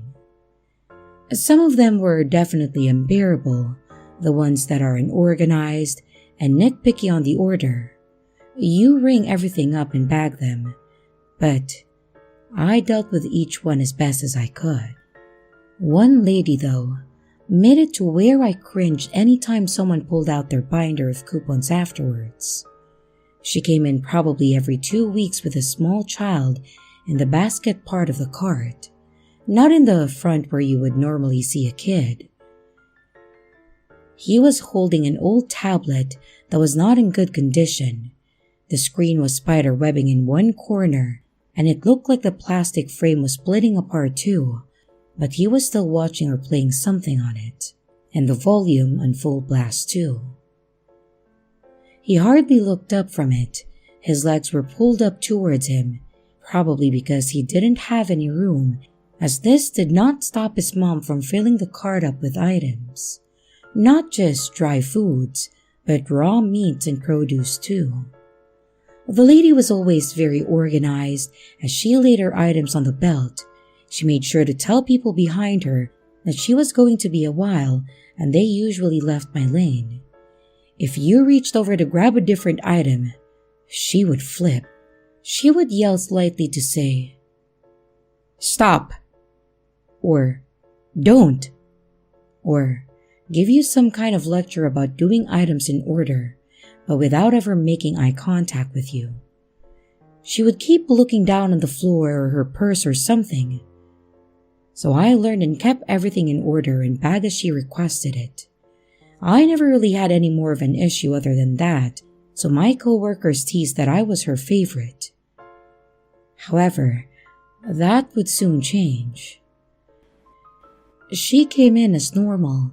The kid is covered in food, playing on his tablet. Mom is organizing the items on the belt. I picked up 2 packs of cookies, and then I noticed that the coupon on it was a buy one get one. But I noticed too that it had expired by 3 days. When I looked up, I told the woman that I wouldn't be able to accept it since it expired, and she yelled, "What?" and immediately snatched it from my hand. She looked at it and told me that I was wrong and to try it again. I again apologized and told her that there was nothing to try as it was expired, so we couldn't accept it. She began arguing about what day it was, telling me that my register obviously had the wrong date. I again had to explain that wasn't possible and even showed her the date on my phone to prove it. And from there, she lost it. She started screaming about how I was incompetent and a liar, and that Walmart's brainwashing had finally gotten to me too. And at this point, I called for a manager. I had only been there for around 6 months, but this was the most confrontation that I had come across, and I didn't know how to handle it. Thankfully, the manager's podium was within my view, so they could see the look on my face and started coming over fairly quickly. And when they arrived, she immediately directed her anger to the manager, saying that I was refusing to take her coupon. I tried explaining the situation to the manager when this lady pulled a steak knife from her purse. My manager immediately called security on the walkies and tried calming her down. She was pointing it at us, screaming that we were trying to ruin her and cause her to lose her kid. And this whole time, I kid you not, this kid has not looked up once. He continued to play on his tablet. He was not fazed at all, which sadly made me feel like he was used to this from her. At this point, the whole store seemed quiet, but her screaming and my manager trying to calm her down. There were people all around recording and taking pictures, which only seemed to make her angrier. And after what felt like forever, she tried to run towards my manager with a knife raised when another customer saw this and bravely tackled her to the ground. The knife slid away from her and my manager put his shoe onto it to hold it there. And thankfully, 2 cops walked in as this was occurring and quickly took over. This whole time, again, the kid still has not looked up. A cop actually had to come up and grab the kid out of the cart before he even looked up. The mom was already outside, but I would expect a kid like him to be crying or scared, but he didn't even ask for his mom. It was actually sad. I don't know what happened to her or the kid afterwards, but I think CPS showed up to take the kid. These next 2 are from my late night shifts. Maybe not necessarily dangerous people, but definitely ones that I wouldn't approach on my own. This first one is the lady my coworkers nicknamed Gucci Grandma. We called her that because she always came in around midnight with the flashiest clothes on. Typically, it was a really tight pencil skirt, heels or knee-high boots, and some kind of shirt, and she had to have a dozen of those fuzzy half jackets. At this point, I swear I have seen one in each color, some with different patterns or sequins, and she had those giant sunglasses on. And as I mentioned, it was midnight. Her hair was also a sight. It was shorter and gray, but it was usually pulled up in a tall bun. Think beehive style. Then, she always had a bright red lipstick and very pink cheeks, like way too much blush.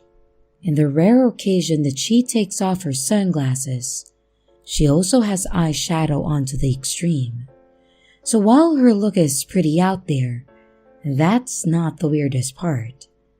She always comes in with what looks like one of those cheap children's toy strollers with something wrapped in blankets sitting in it. We couldn't tell if it was a real child at first until one of my friends in the fitting rooms area saw her swiftly shushing something and grabbing it. And when she lifted it up, it turned out to be a baby doll. But the baby doll was creepy as hell. It looked really old, like it was covered in dirt or soot. Its hair was a mess and tangled, and it was definitely not making any noises. But she kept swinging it and shushing it like it was alive. My friend tried to not make eye contact and just kept working on her stuff when she walked up to her and apologized for all the noise, saying that she gets cranky around this time. My friend said she didn't know what to do but smile and say that it's okay. And we saw her many times after this shopping, browsing aisles, talking to the doll, and even taking pictures with it. It became a normal thing, as weird as it looked. But the last time we could account for her, she came in looking rough. Her hair was a mess. It wasn't in her normal bun, but it was frizzy and standing up like she stuck a fork in a socket. Her jacket was really dirty, and her shirt was stained. Her skirt was torn on the side and she was barefoot. She still had her glasses on, but her lipstick was almost gone. All this, but she still pushed her stroller with the baby doll. We just stared for a while when I decided to ask if she was okay. We may have teased her in the past, but I actually felt bad at this point. When I approached her to ask, she shushed me, patted my head, and whispered everything would be alright. She left after buying a package of Band-Aids, and we never saw her again. I don't know whatever happened to her, but I do kind of miss seeing her, and I hope that nothing bad happened to her. And the last one was more odd than anything. We were just starting to switch over to the night shifts, so around 10, and we had a ton of people in checkout all at once, so I was asked to stay a bit longer to help bring it down. I didn't pay much attention to the actual people in line because I was just ready to go. But I noticed the customers stopped talking to me as well. I soon learned why, as a cart pulled up and slammed down 2 huge boxes of diapers. It made me jump, and I looked to see who this jerk was, when I saw some middle-aged balding guy in a trench coat putting stuff on the belt with a full-grown woman sitting in the cart. Not only was she sitting there, but she had her hair in two side pigtails. She was wearing an adult diaper with a weird tutu-style skirt and a sports bra. And not only this, but she also had a pacifier in her mouth. I didn't know what to say or how to react, so I just kept bringing up their items. Diapers, baby bottles, wipes, teething rings, and a camera. Those I remember specifically. The woman just stared at me with empty eyes. When he noticed me staring at her, he said something like, "Ah, isn't she precious?" and then rubbed her cheek. She didn't budge, didn't flinch, smile, or etc. I just continued with the purchase and gave him his receipt. And as they strolled away, she smiled at me and he didn't even look back. It was creepy as hell, but thankfully, I never saw them again.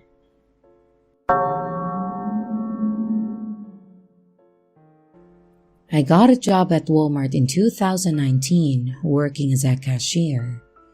I was laid off and I decided to get what I could at that time just to get some extra money so my husband wasn't the only one working.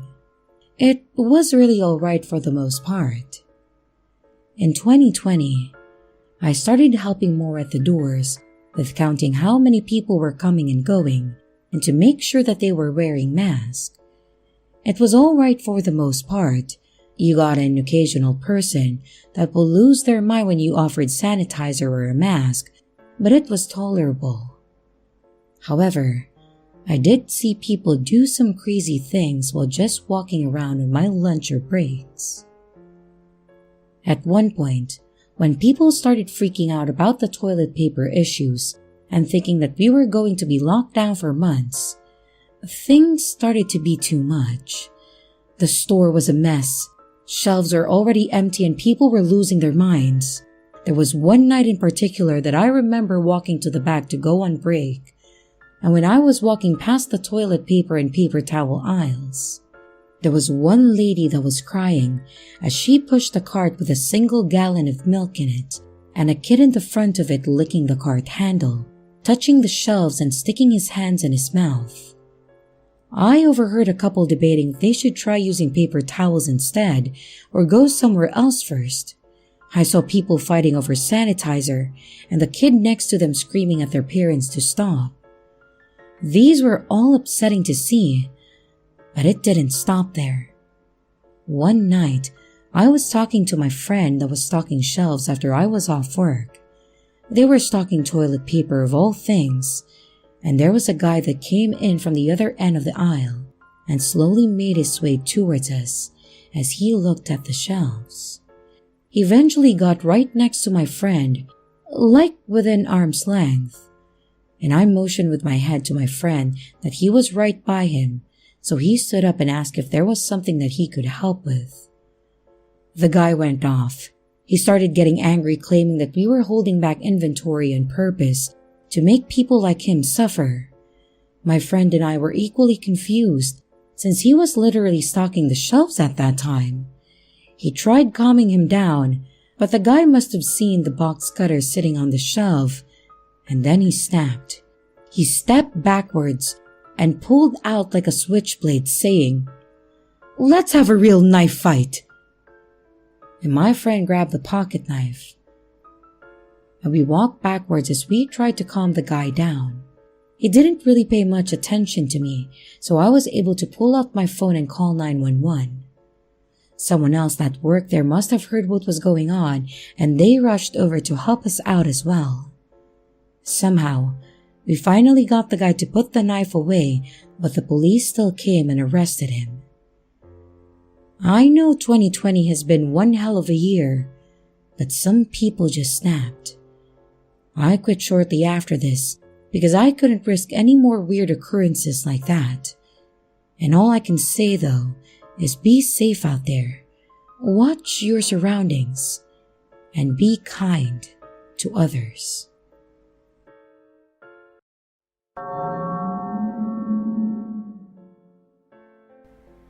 My husband and I treated ourselves to a night at Radisson Blu in downtown Chicago. We don't get to do things like that usually, so it was awesome. The rates were very inexpensive, and there were certain things that you had no access to, like a room service and the minibar, but we didn't care. Since there wasn't any room service, we ordered off Uber Eats. Nothing fancy, just potbellies. And I went downstairs and it's 10 p.m. to wait and smoke a cigarette. To be kind, I went around to the side, but still near the front. There was no one walking around, and I got the food, but I decided to finish smoking around the side. Suddenly, a really nicely dressed dude with a camo mask walked up and asked me for a cigarette. And normally that's not an issue, but he seemed a bit off. I can't explain it, except to say that as soon as he asked me, I felt like something was wrong. His voice sounded odd. When I gave him a cigarette, he got really close, then it started to get scary. He asked for some food. I felt bad, but it wasn't possible to give him food. It was 2 sandwiches, and I said that I was sorry, but it was for my husband and I. I figured that he would leave and I could finish smoking. But instead, he walked up so close that he was against the food bag and I was against the other side, almost pressing the glass. Then he asked for some of the food again, and when I said no and that I'm really sorry, he insisted that I could, but I was just lying. He was getting angry, but he wasn't yelling, so as to not attract attention, I guess. And it continued like that for a few minutes. Then he asked to use my lighter. I gave it to him, and he started in on how I was lying again. He insisted that I could give him the food. Then he asked if I worked there, and I said that I was staying at the hotel. I was already really nervous. He asked where I was staying, and I asked why, and he said because there were a lot of hotels in the area. I pointed at the hotel behind me. I don't know why, but I was just really anxious by this point. This whole interaction so far was scary, and I usually have no issues dealing with people. However, he was getting pushier and angrier, and then he said, "So, you're staying here?" I said yes. And during this entire time, he kept saying that I was lying about the food. He started getting closer and closer to me as I backed up. He kept angrily insisting that I could give him food but didn't want to, and I said that no, that I am sorry that I can't. We were already too close for comfort and safe distances. He was pressing against the bag that I was holding against my chest, and his face was inches from mine. He then said, "So, you're here with your boyfriend?" I said husband, and I saw him check my hand. I started walking backwards to the back door, which was about 50 feet away. I thought that if I didn't act afraid, it would turn out better. But I was afraid. His cigarette was lit and he was still holding my lighter. People usually give it back at this point. He continued demanding some of the food, and I felt it was time to be more assertive, so I demanded my lighter back, and he started getting angry at me, saying over and over that I could give him some food. And he then gave my lighter back, but then grabbed both of my arms. I started getting terrified and banging on the glass door with my elbow to get the receptionist's attention, but she ignored me. He got pissed and said something, but I was so scared I wasn't even paying attention. I just wanted help. If anyone reading this knew me, they'd know that I'd never bang on a window yelling help unless I was absolutely terrified. I started crying because I was alone on a side street at night and no one could help me. I had no thoughts but to get away. I wasn't thinking he'd hurt me in a specific way. I just thought danger and run. That's how scared I was. He got angry that I was crying and then pulled me closer. Suddenly, something happened to change everything, and I'm so grateful. My mother called. I had my earbuds in, which he couldn't see because my hood was up on my coat. So I pressed answer and I started crying hysterically and almost screaming. "He's trying to attack me! He's trying to attack me!" And that really angered him because he tightened his grip for a second, but also startled him, and he let go and I ran to the doors while still crying and shaking. I cried all the way back to my room, and my mom comforted me on the phone and told me not to go outside again. My husband was so comforting and sweet, and he just held me and then he wanted to know everything. I had to say it a few times because I was still crying and I couldn't breathe, plus I was talking fast. I saw him again at maybe 1 a.m., and I was standing in front of the hotel this time by those tall ashtray things that they have outside the restaurants and hotel. I wasn't alone though. A security guard was beside me, and I went inside and I saw him through the glass where he assaulted me. I don't know if he was waiting for me or what, but it terrified me. And that same night, another person asked for a cigarette, and it was a really nice woman. She thanked me, but she could tell that I was upset, I guess. She asked and I told her. She sympathized and explained that's why she carried a small handgun which was in her purse. I'm definitely getting mace, so this doesn't happen again.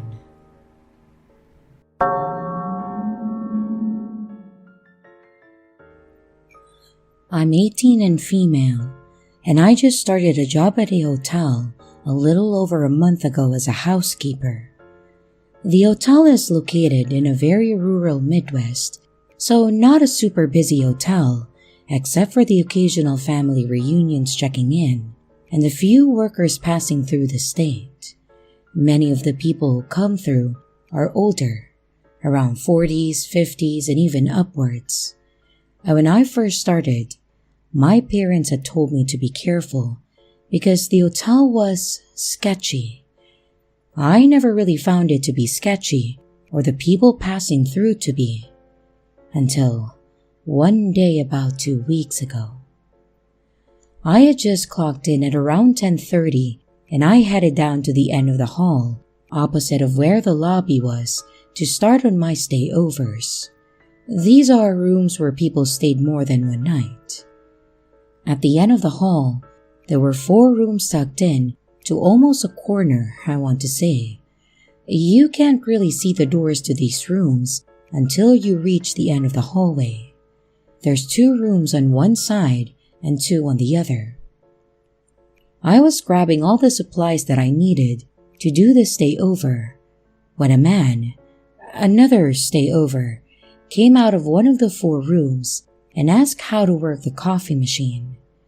He was about 3 times the size of me, 6'3", around 300 pounds, whereas I'm 5'3" and about 125. It didn't seem like a big deal or weird, and I'm pretty friendly and outgoing, and I can make a little small talk. I went back to cleaning the other room and minding my business when he comes out again to tell me that his room didn't need attended to. I figured so, and I was just glad that there was another room that I could check off of my list. My manager had come down to the hall to strip a room that had checked out, and I turned down the hall to go strip another room when the man came out of his room again. I assumed he had another question about something in the room, so I turned around to speak to him. He asked, "Aren't you scared to do your job?" And I replied, "No, not really," since I rarely ever have any interaction with guests as a housekeeper. He then went on to say that I was awfully pretty and I needed mace or a weapon to protect myself. And I showed him my car keys that I kept in my pocket for that exact reason. The conversation at first wasn't really off-putting, but when I realized what he was getting at, my body flooded with anxiety. He then said, "I don't think car keys are enough. You're small and could get easily snatched up." And in that moment, I went into the room my manager was in, across the hall, and waited for him to go back into his room before continuing my job as normal as possible. That experience really shook me up, and I sat in another room down the hall for about an hour crying and having anxiety attacks because I thought that this man would try to find me in whatever room I was in and kidnap me. So, to the man who stayed in room 131 a few weeks ago, let's not meet.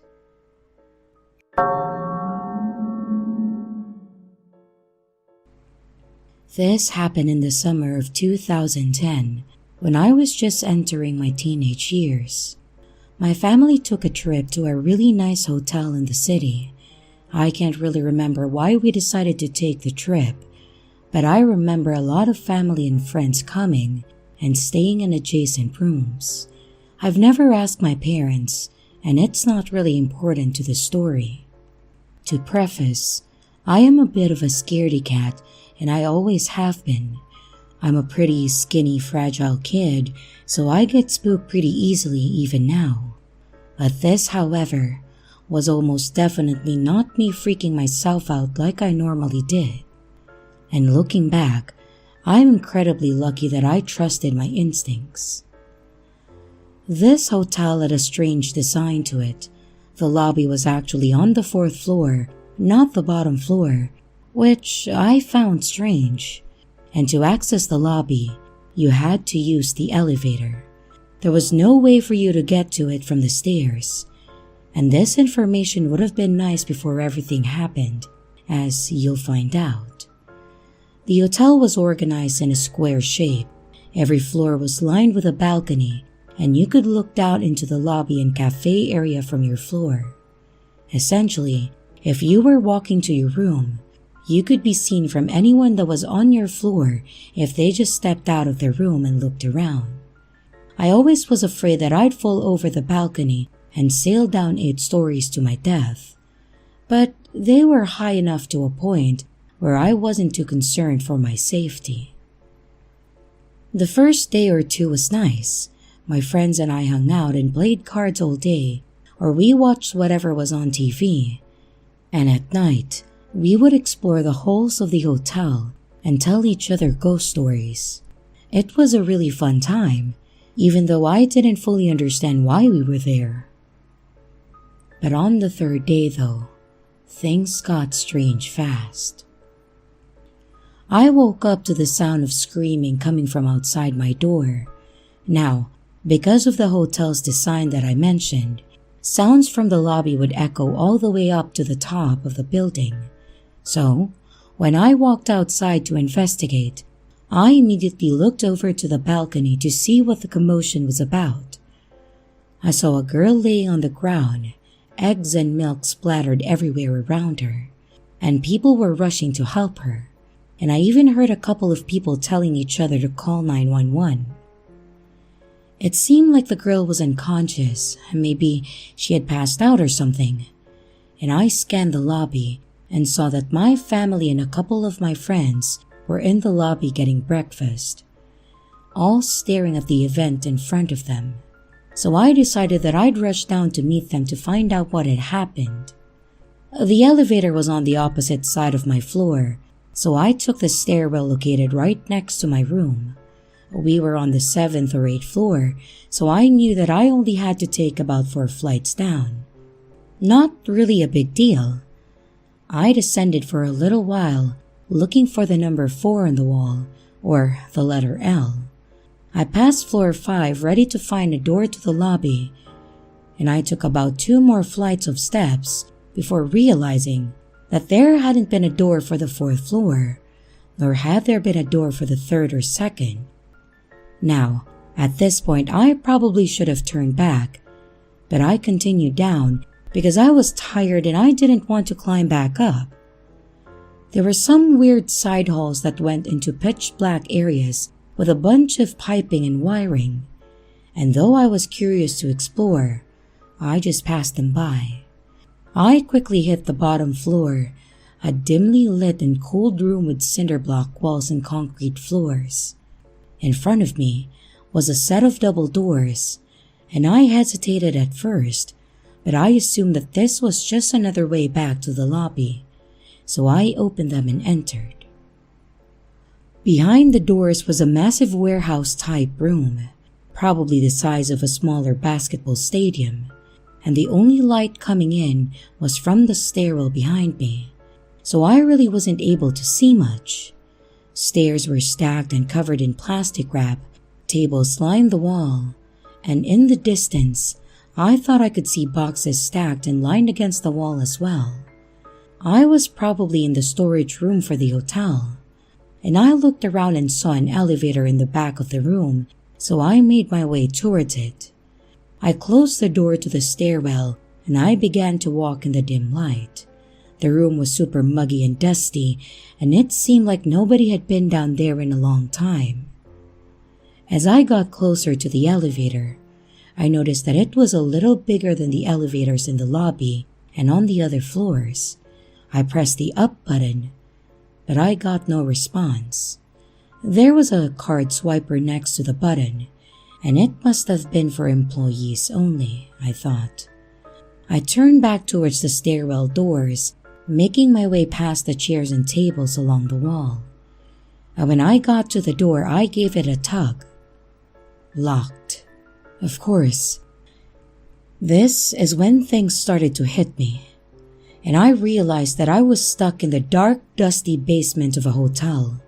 I didn't have a phone because my parents wouldn't let me get one until I graduated middle school, so I couldn't call anyone. Everyone likely assumed that I was still asleep in my room, so I began to freak out, believing that nobody was going to look for me. I searched around the warehouse looking for other ways out. Some areas of the place were better lit than the others, so I looked around in areas that I could see first before starting on the darker side of the room. There was one other set of doors that I found, but it happened to be locked as well. And I began to cry, scared that nobody would ever find me in the basement. I swear, it felt like hours, but I think only a handful of minutes passed before I heard the door creak open. It wasn't the door from the stairwell, rather, the second door that I had found. A slim middle-aged man in a lab coat came out of the doors. Now, if this was 21-year-old me, seeing this man, I would be very confused as to why this guy was wearing a lab coat in a hotel. I was only 12 or 13 at that time, so I immediately was relieved at the sight of an adult who looked smart. I approached him, tears in my eyes, and he immediately looked surprised to see me, as you'd expect. "What are you doing here?" he yelled. "I got lost on my way down to the lobby, and I've been locked in here. Do you have a key?" I was shaking, eager to get out of there. He didn't answer my key question, and instead he said, "I know a way out of here. Follow me." He began to walk towards the doors with the stairwell, and I followed, relieved that someone had finally come to save me. We approached the doors and I began to reach for the handle, but he continued walking. "Isn't it right here?" I asked him. I will never forget the look on his face when I said that.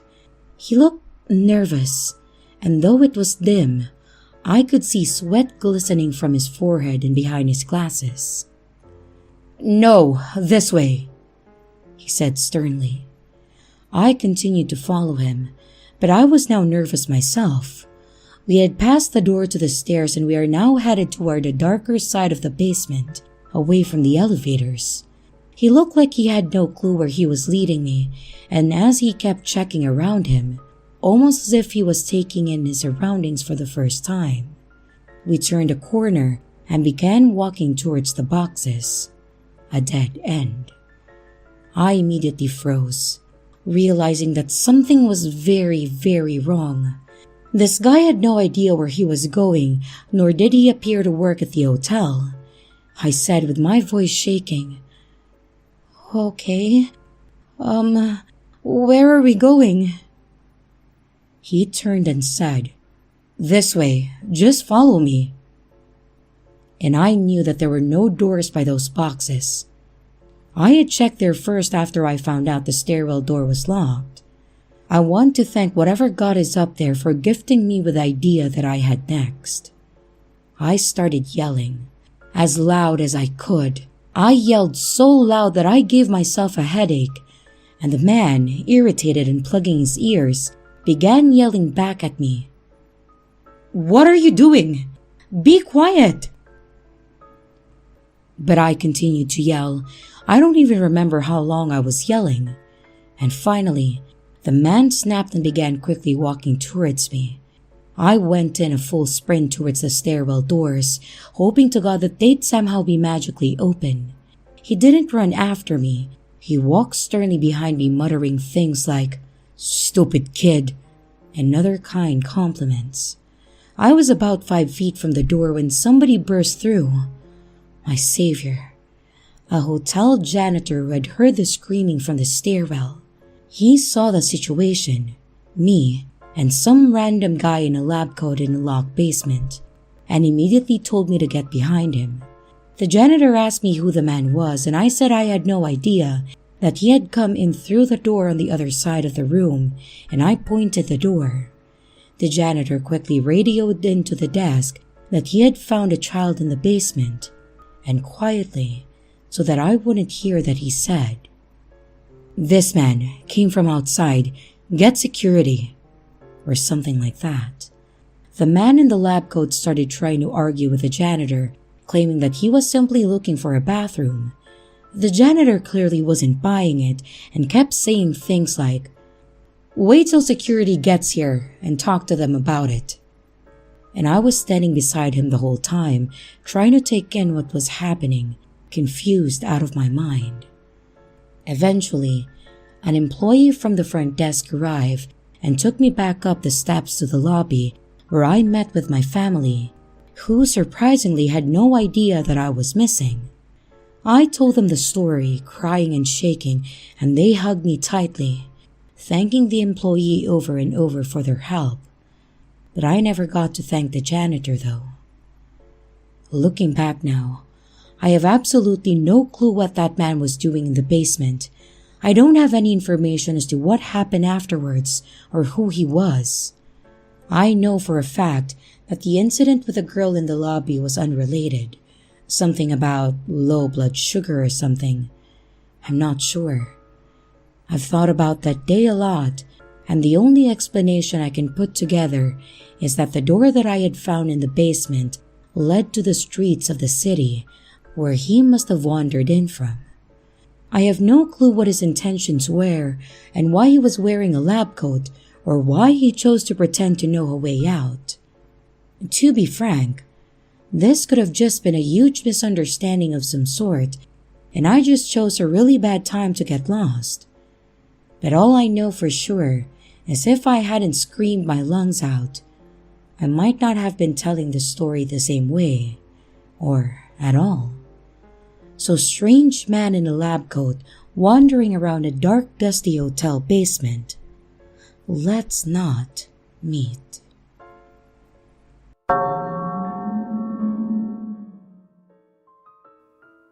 So, I've been a bit down on my luck as of late, and unfortunately have had to move out of my apartment due to the building being shut down because there was a major issue. I don't know the whole story, but I think it had something to do with mold in the inner walls or something. Basically, we were kicked out and told we could come back eventually, but there's been no updates for about a week. It's incredibly stressful not being able to be in your own home because of things out of your control, and to not know if you'll be told that you can come back and to just get your stuff really sucks.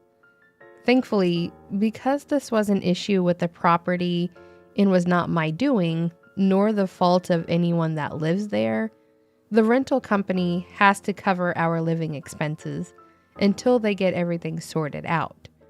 However, they also have the ability to restrict where they are willing to let us stay, and they chose a hotel that is an extended stay type of place in a rather mediocre part of town. Now, I don't want to complain about a free living space, but this place needs some major TLC. The first thing that I noticed when I went to check in was that the main lobby's carpet was horrifically dirty, like stained multiple colors and fraying at most of the edges, kind of dirty, and the TV in the lobby was a thick CRT style TV that was really small. I know I sound like I'm complaining, but it's just one of those things that in 2022, if you see a CRT TV in the lobby of a hotel, it kind of speaks to the quality of the overall hotel. Some people will disagree with that, and that's fine, but that's just my opinion. Anyways, I checked in and got my key to my room, which was room 203. I got to the room and went in, and it was nothing special. It was a pretty bland and plain single bedroom, and that was fine. As wary as I was of the hotel, I was still happy that I had a place to sleep and that I didn't have to pay for it. Honestly, it was decent here for the most part for the first couple of weeks, until one night in the second week, I got a phone call to my room. I answered it because it was kind of weird, and I assumed it was the front desk because who else would have the direct number to my room? I say hello, and the person on the other end says, "Hi, this is Howard from the front desk.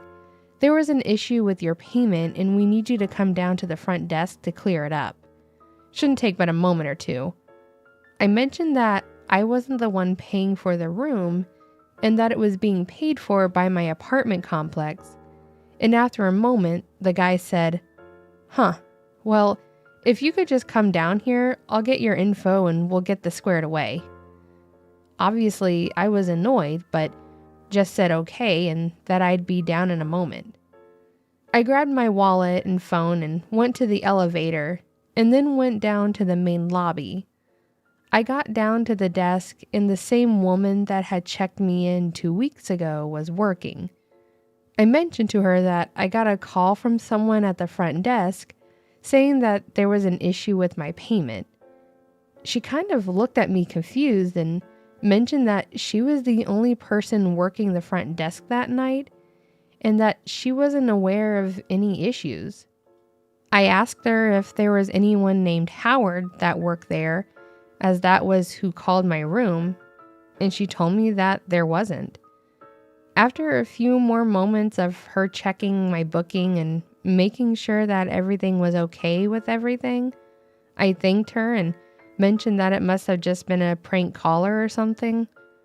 She agreed, but told me to come back and tell her if it happens again or if there are any other issues. I went back up to the second floor and went over to my room, and as soon as I entered, I realized what had happened. I got in and my suitcase with all my clothes was gone. When I went downstairs, it was sitting on the chair in the corner, as I always do, and when I got back, it was just gone. I immediately called the front desk and told her that my room had been robbed, that someone had broken in while I was downstairs and stolen my items. She was a bit confused on how that could have happened since I was the only person that should have had a key to the room, but she said she would call the police and would send one of the hotel staff up to the room right away. I just sat there, honestly feeling violated, like I should have realized something was up, because there was no way something would have just been wrong with my payment, as I wasn't the only tenant staying here. I should have asked more questions and pressed the guy, and I would have realized it was BS, but hindsight is 2020. After a few minutes, I had a knock on my door from one of the hotel staff, and then the police showed up. I explained what happened to all of them. I told them that I had gotten a call on the phone saying there was an issue I needed to come downstairs for, and I fell for it. I then said that when I got back into the room, my stuff was gone. The police asked me if I was the only one that had a key to my room, and I told them I was. And the staff member mentioned that the only people that could get into the rooms were the customer that rented it and the cleaning crew. It was at that point that one of the officers asked if they had cameras in the hallways, and they confirmed they did. I'm not going to get into the specific details of all that happened, but they checked the security camera and they did see someone enter my room. Sure enough, he used a cleaning crew key to get in. It was a different color than the normal room key, and even the staff confirmed that it was a staff key. Even worse, the front desk knew exactly who it was that was on the camera stealing my stuff. It was another tenant of the building that I lived in. It was seriously someone else that was in the same situation as me. They had decided that they would take the time that they were stuck in this hotel to steal a key from a staff member and rob the other people staying there. I think he was surprised when I mentioned that I was there from the apartment complex, because I think he was targeting other people, but he still saw opportunity and took it. After the front desk confirmed who he was, the officers went up and checked out his room, and long story short, he was arrested. He'd mostly stolen small things from people while he was there, but when he got to my room, there was nothing sitting out except my suitcase full of my clothing. So he just snatched the whole thing and ran. Hence why I was the first to complain about this. I was the first to notice. In the end, he was arrested and I got my stuff back. And I am actually, as of the time of writing this, still staying in this hotel. Mostly because I don't have much of a choice. There haven't been any more issues, thankfully, but I'm kind of paranoid now about everything I hear in the hallway, thinking it's going to be someone breaking in. I know that's dumb, but it's just a response to having my temporary home violated like that. Hopefully I get to move back into my apartment soon. Like, hopefully by the new year soon, but I'm not holding my breath.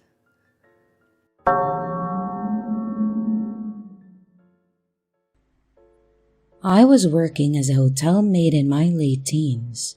I would go around and clean rooms that the guests had just left, and then start cleaning rooms of those guests who were staying 2+ nights. Usually, I cleaned their bathrooms, bring in fresh towels, empty the trash, and even sometimes vacuum.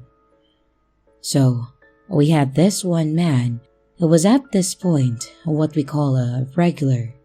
He would stay at the hotel for 5 to 6 weeks at a time, and he would almost always be in his room, and nobody knew what he was ever up to.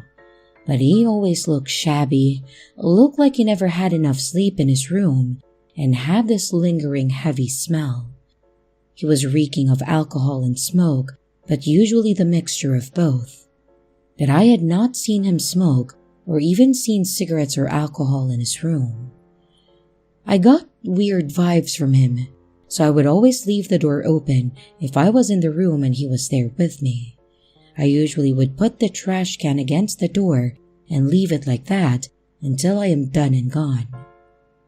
So, one day like any other day, I knocked on the door saying, "Housekeeping," and I heard him say, "All good, come in." I entered and put the dirty towels in my basket and began cleaning the bathroom. He almost always had lots and lots of trash, which usually included junk food, an inexcusable number of soda bottles. I proceed to change his beds, and he sat in the recliner watching me the entire time. No small talk, nothing. I grew more uncomfortable, but then he got up, moved the trash can and closed the door. I immediately moved from in between the bed and the wall and sheepishly said that I forgot the fresh towels. He was leaning against the wall with one arm at that point and shaking his head. I said, "I need to get you some towels." Kind of pushed him out of the way and then ran out of the door as fast as I could. and I never cleaned that room again after that incident.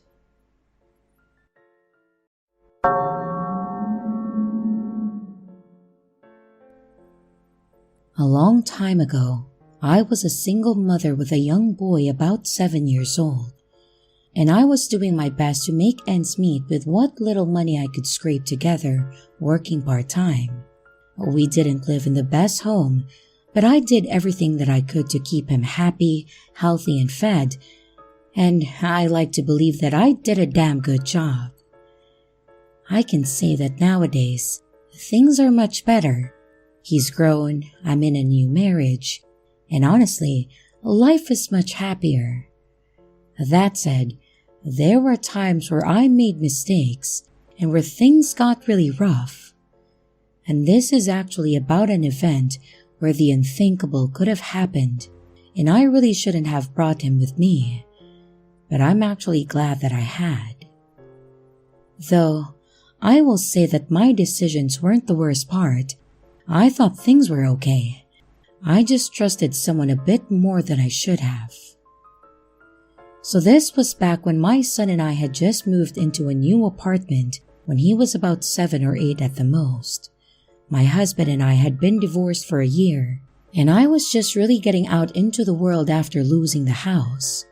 There's a long story there that we won't get into. I was working part-time, so I didn't have a lot of money, but I had a family member that was helping me with the rent for the time being, so it wasn't a huge deal. However, after having lived with them for a year and then moving into my own apartment, I realized how much I was actually missing to be self-sufficient. One of the big things I was missing was a vacuum. Vacuums are the one thing that you never think about, and when you realize you don't have one, and then go look for a good one, you come to the conclusion that they are rather expensive. So in a moment of genius, I went out to Craigslist to see if I could find a cheap secondhand vacuum that was at least decent quality. In my mind, if I could find one that I could use and keep for a year at most, I would most likely be able to get the money together to get a good one that was new. And as such, I went for a mid-low price tier when searching. I ended up finding one that I liked, and the person only wanted $20 for the vacuum. I contacted him, everything seemed reasonable, and honestly, I didn't even get any red flags when myself and this person sent messages back and forth about everything. Everything about this transaction seems like it was going to be ideal. Like, I would just bring the $20 and he would give me a vacuum and that would be it. Of course, one of the dumb decisions I did make was being willing to meet this guy at his house instead of a public place. I will admit that I was a bit naive back then, and I hadn't done many transactions online, and I thought that it would be just a 5-minute thing. On that following Sunday, I started heading toward the address that he gave me, and I sent a message saying that I was on my way. I pulled up to the house, and there was a man standing outside on the front porch holding a glass of iced tea, just kind of watching me as I pulled up. I got out of the car and my son followed pretty closely behind me. I thought about telling him to stay in the car, but I kind of thought that would be a worse idea than in a strange place. And as I approached, the man on the porch asked if I was my name, and I said I was. He turned and opened the door and mentioned that I could step in the entryway and that he would go get the vacuum for me. We stepped just inside the door, and the man went over toward the other end of the house and into a bedroom. As he was out of my sight, he kind of started making small talk about the vacuum, saying it was still good and that he has just changed the belt on it, and he apologized that he had lost one of the attachments. After this, he, out of seemingly nowhere, asked if I was a Christian. I mentioned that I was, and because I was taken aback, I asked why that was relevant. He followed it up with, "I was just asking, sorry if I pulled you away from church to do this sale." He came out of the room with a vacuum, and he then continued, "I'm pretty devoted to my faith myself, so I know how important it is to go to church. Do you go to church?" It was a bit weird, but I thought that maybe this man was just really religious, so I mentioned that we hadn't lately because we had just moved and I hadn't found one in the area to attend.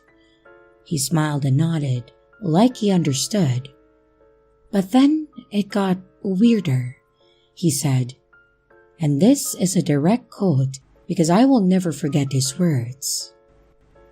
"You know, God told me that you would be coming alone, and that if you did, I should take you as mine and run away into the desert." I just sort of stared at him like, "What the hell is wrong with you?" He laughed, and then he said, "But you didn't come alone. You came with your son. I think he was testing me, and this was his way of making sure I'm faithful." I was ready to run out of that house, but I was also afraid that if I did, he would do something. After what was probably 2 or 3 minutes of panic-filled silence, he just kind of pushes the vacuum towards me and says, "Here, you can have it. I don't need the money." I grabbed it and just sort of turned away to leave. The entire time we were walking toward my car, this man was seriously saying some prayer, one that I didn't know, so I don't think it was a real one. I pulled away and drove out of that neighborhood faster than I should have. Thankfully, my son just kind of thought that he was weird, and it didn't really click that we were in the presence of an absolute psychopath. I just kind of laughed and said, "Yeah, he was a bit weird, huh?" And thanked my lucky star that he decided that my son was a reason to not hurt me. That was one of the only times that I ever did any deals off of Craigslist, and it was the only time that I ever did one at someone's house. After that, it was always a store parking lot or other public places. I will also mention that I blocked his number after that, as he did try to text me one more time asking if I wanted to go to his church. I responded with no thanks and then blocked him. Thankfully, the vacuum did work, so I guess that's a plus.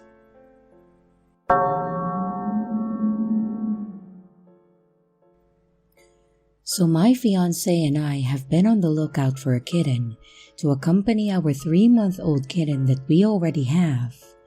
We searched and searched until one day he said to me, "Let's look on Craigslist." And so I did. We found the perfect one, but the only problem was it was 2 hours and 30 minutes away from our home. I inquired about it at around 10:30 p.m. I know it was late, but I almost immediately got a response. She sounded very nice over text and asked to see where I lived so that she would feel settled about the kitten living with us. She also insisted on going to their house. I know, I should have just dropped it, but at that time I thought nothing of it. So I sent them a video and we sent up a time for the next day to meet. The next day came and I wasn't going to take my fiancé, but he insisted on coming with me because he wanted to be my protection in case, since Craigslist is sketchy. So we drove 2 hours and 30 minutes on our way there. And as we were on our way, I was texting this girl that we would get there on time, and she responded with, "Great, see you then." And we arrived to the home, me in the driver's seat, and my fiancé in the passenger seat with the window down. I texted the girl and I got no response. I called and I got no response too. I ended up calling 5 times and texting in the course of an hour, and there was no response. I went up to the house and knocked on the door, but nothing. There was a car in the driveway, but no response from the number or the door. We got there at 6:30 and we waited until almost 8, but nothing. The neighbor came out asking what was wrong, and I said I'm here since I inquired about a kitten, and she said, "A kitten?" I said, "Yes, it was an ad on Craigslist." And she said, "No one has kittens in this home though." I showed her the ad and she said, "Oh, I know them. They're very sketchy people and they don't own any cats. I just helped them move their furniture yesterday." So I said, "Well, on their ad it says that they have to get rid of their kittens since their new place doesn't allow pets." And then the neighbor answered, "That's impossible. I have a dog and so does the next door over." I immediately found this creepy and assumed the neighbor was also in on something since it was too creepy and I was feeling anxious. I thanked her and I left along with my fiancé. Literally immediately when we pulled out of the street, I got a text from the girl saying, "I'm just now getting your messages. Something must be wrong with my phone. Do you still want the kitten or no?" And I didn't answer and we headed back home. What I don't understand is, they didn't get any money from me, but they asked me to show up not knowing that I'd be with my fiancé. I had a bad feeling about it. What did they want from me?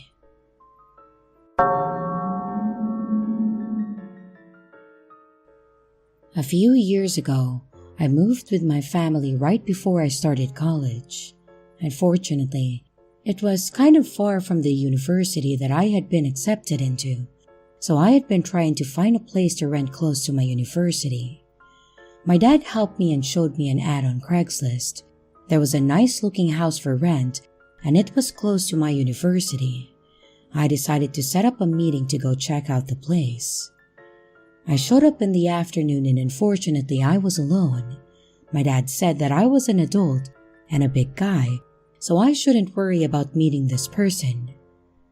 This old guy greeted me and then goes, "You'll have to follow me to get to the house for rent." I was confused and I said, "Your ad said that this was the house for rent. Why do I have to go somewhere else?" He says, "This is my house. I'll take you to the one that's for rent." I'm a little concerned at this point, and I followed him to his other place. I figured that if things didn't look right, I'd just leave. We get there and I noticed that this house looks bad, and it looked like people were in it. I didn't see any other cars around, so this seemed odd. He looks at me and says, "Don't you want to check it out?" I said, "I don't know. This isn't what was in your ad and it looks like other people are there." He tells me that other people are checking it out and I could just join them.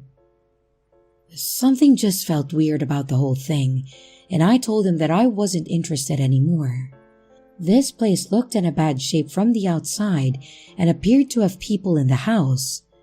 When he asked me why I wasn't interested, I told him that it was too far of a drive for school and work. He got mad at me and accused me of wasting his time. I said, "Well, I'm not the one advertising a house and then telling the person it's not the one for rent." He began to glance nervously towards the house and asked if I was sure that I didn't want to check it out.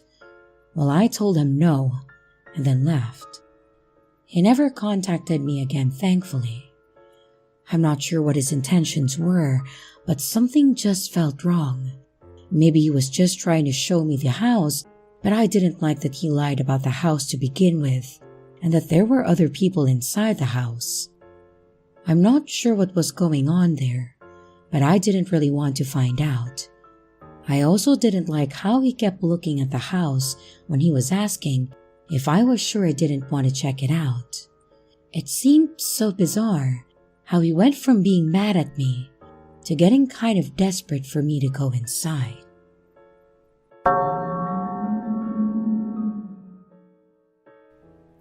A while back when I hit 19, I kind of ended up in a situation where I wanted to get out of my house and get my own place, mostly because I was tired of living with my parents. It was more that I was tired of living by others' rules. I love my parents dearly, I really do, but they were also pretty strict with things, and it was definitely holding back my social life. I'm kind of a free spirit, and I like to be out socializing, but they wanted me home by 8 every night. And that's not me complaining, it's their house, their rules and all.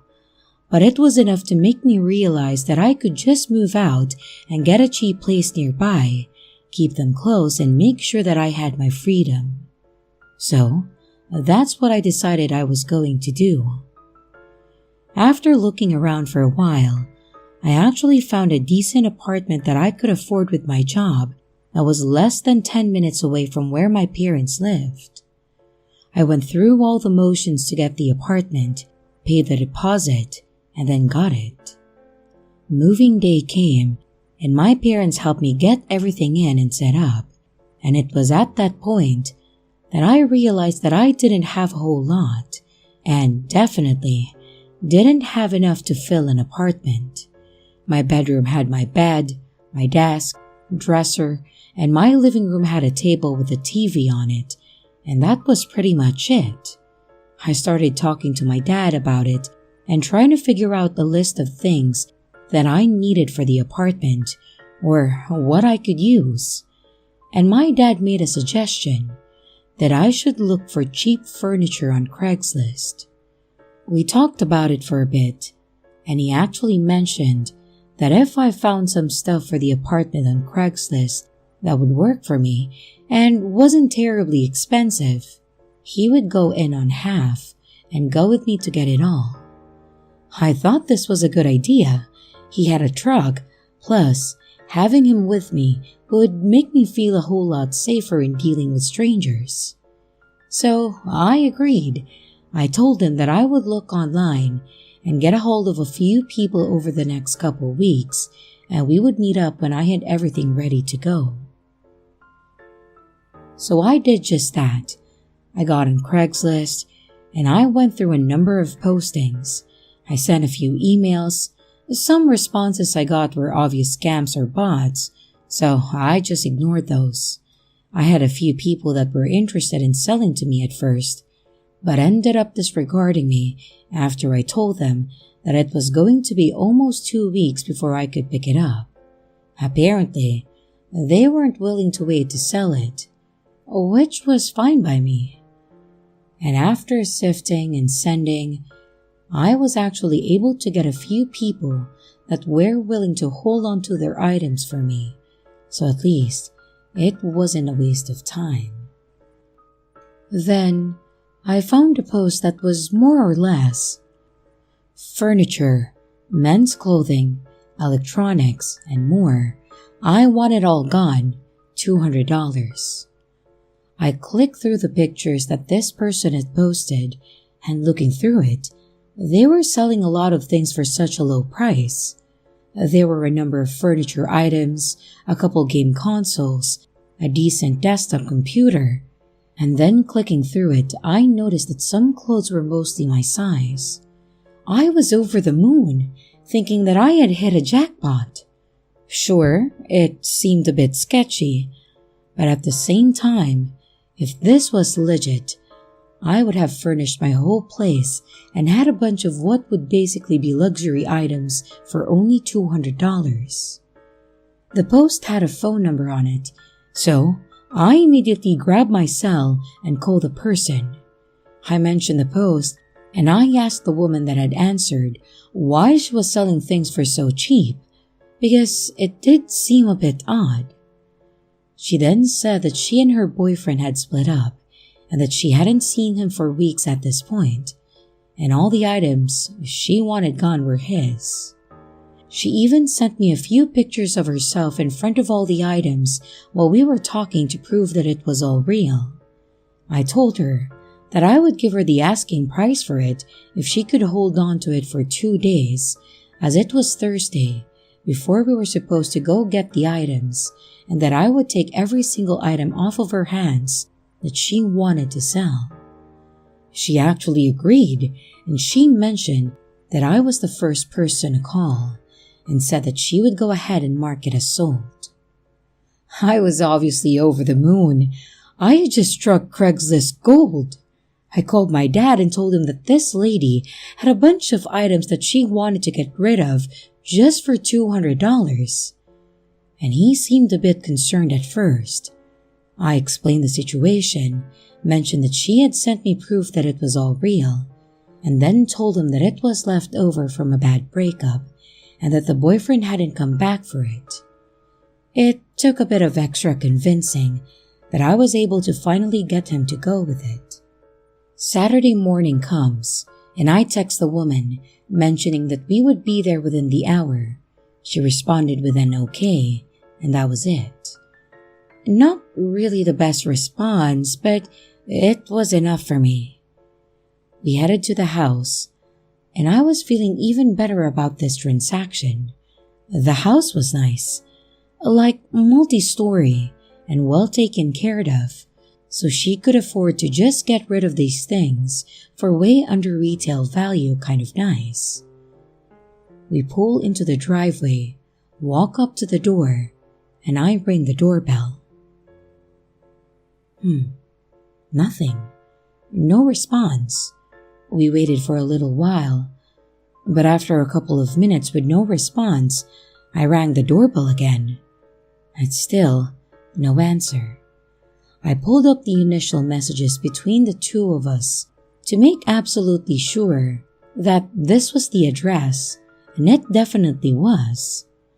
I then decided to go ahead and give her a call, and when I did, I could hear the phone ringing inside the house, like just on the other side of the door.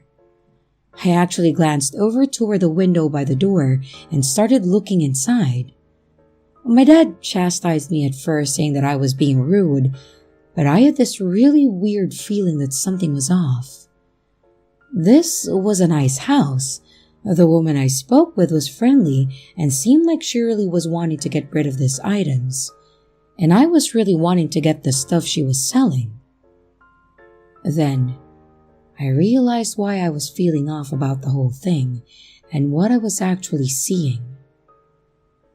There was someone lying on the floor just inside the door. I mentioned it to my dad, saying that I think something had happened to the lady. He came over and looked in, and then told me to call 911. And I could tell by his tone that he realized something was definitely wrong. I called them, and I explained the situation to the person on the other end. It was a bit weird having to tell them that we had no idea who this person was, that we were just here to buy stuff, and then tell her that there was a person unconscious on the floor inside the house.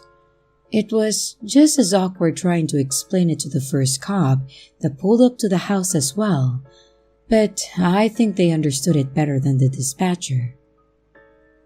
And sure enough, the officer agreed that there was a person unconscious in the house, and then decided that that was cause enough to kick the door in and call the medics. They obviously kept us out in the driveway, and we had to answer a lot of questions about why we were here and how we were connected to what was now a crime scene. And after the medics show up, the potential crime scene became a confirmed crime scene. And it became pretty clear how serious this really was. The long short of it, the woman was deceased, and based on how the officer explained it, it was an obvious homicide. Thankfully, I had all the text messages and screenshots of the post to help show that we weren't the one who killed her, but I was also able to explain to them that she had told me about her ex and how they had split up. They ended up taking my information and telling me that they would be in touch with me if they had more questions, and we had to leave at that point. They never called me back or asked me to come in at all. I don't know if they ever ended up solving the case, but it definitely seems like this was a situation where the ex-boyfriend came back and then did the unthinkable.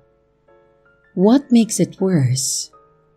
Part of me still thinks that he may have done it because she was selling his stuff, and that if I hadn't set up the meeting to pick it all up, he may not have done it. But if it weren't me, then someone else would have just jumped on the deal. I don't let it tear me up, but it does bother me a little. I did end up getting a couch for my living room from another seller and also a few other things. But that was the only time that I ever used Craigslist. I know, it's not a common thing to happen, but I didn't want to ever be put in a situation like that again.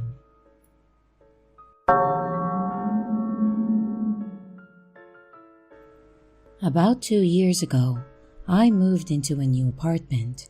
The walls were very thin, and because of the fire safety laws in my city, my bedroom had one window, which led into the living room, and none with outside access. The window will be important later. It was 3 bedrooms, one for me, one for the master tenant, and one spare, which at that time was rented out by a pretty friendly guy. Well, a friendly guy had issues with his work visa and had to move back to Canada last minute, leaving us about 2 weeks to find another roommate. Our quickest and easiest option was Craigslist. Due to my work schedule, I had no part in the selection process, but I was content when the new roommate moved in a little later.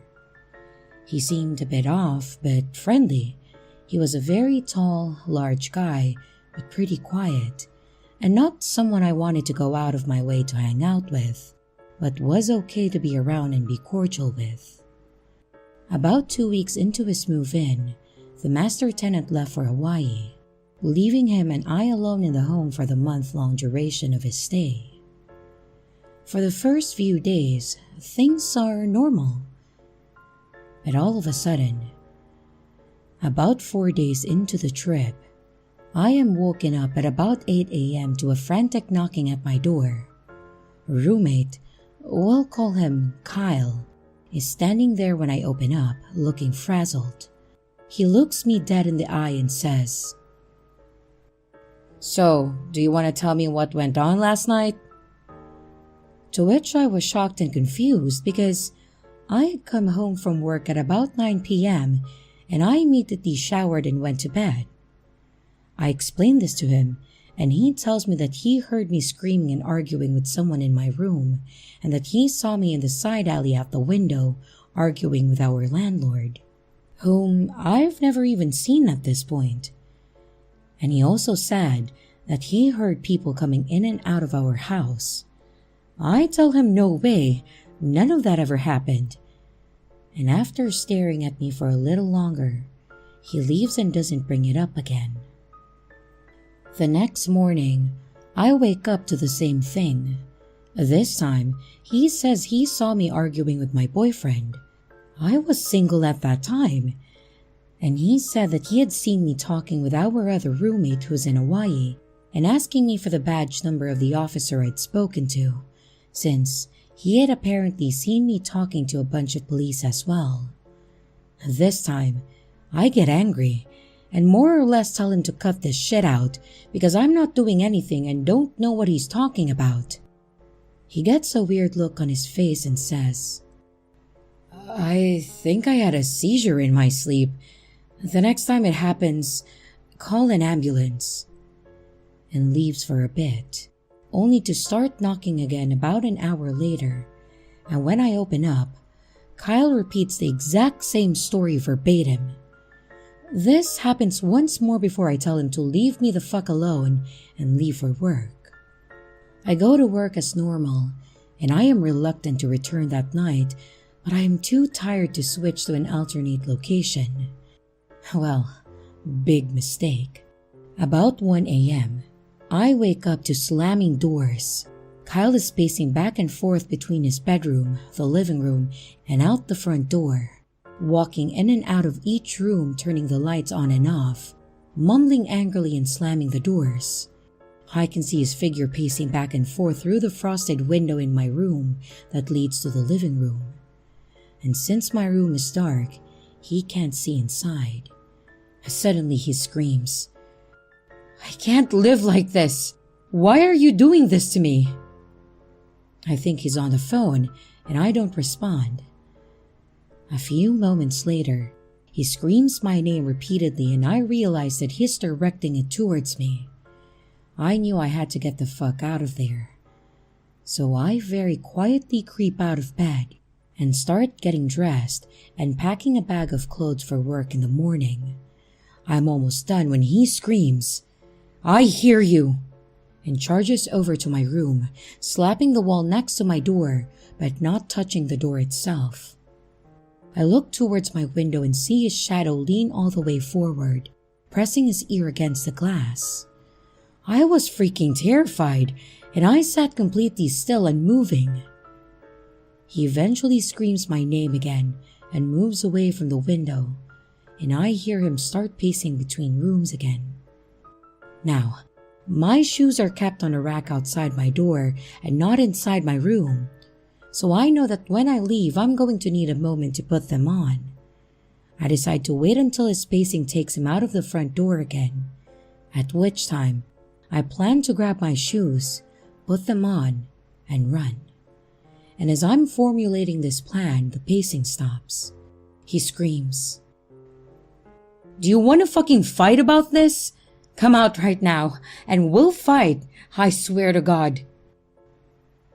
I'm very small, I'm a 5-foot girl, and this guy is easily 3 times my size, so I am definitely not looking to fight. Thanks. And after a few minutes, he turns off all the lights, and I hear the door to his room open and close, followed by silence. I wait for a moment to be sure, and I can't hear any movement, and then I decide to take my chance. I took a breath and pulled my door open quickly. I step out and grab my shoes before I look up a second later and see him standing shirtless with just a pair of boxers and socks on in the dark of the hallway. His arms hung slightly outward in an awkward position, and he says in a low, calm voice, "Ma'am, we need to talk." That was a hard no for me, so I grab my shoes and run out of the door with them in hand. I ran about a half block barefoot before I stopped to put them on, and when I look back, he is standing in the porch light of our front door, watching me run but not moving. Luckily, I had a friend who lived 2 blocks away and I had their spare key, so I let myself in and crashed there for the night. And that's where I stayed for the next week or so while we worked things out with the master tenant, and Kyle agreed to move out within the week. He says he doesn't remember anything that happened or wasn't sure if it was real or not, but if I said that's what went down, then it must be real. The day Kyle left, he sends a photo of the house key sitting on the table and says, "I'm out," and nothing else. I take a friend over there with me to scout it and ensure that he has actually left. When we got there, we discovered that not only had he left a ton of food and furniture, but he had ripped all of the fire alarms out of the ceilings. He had unscrewed and removed the deadbolt to the front door and left them lined up neatly on the front table. We then realized that my front door can only lock by using a key from the outside, and it had been locked when we arrived, meaning Kyle still had a key. So we called the locksmith immediately.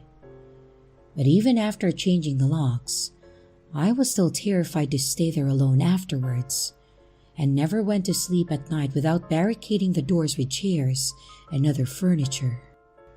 To this day, I still fear for his safety. He was obviously psychologically unstable, but I also wonder what could have happened if I hadn't been as lucky as I was.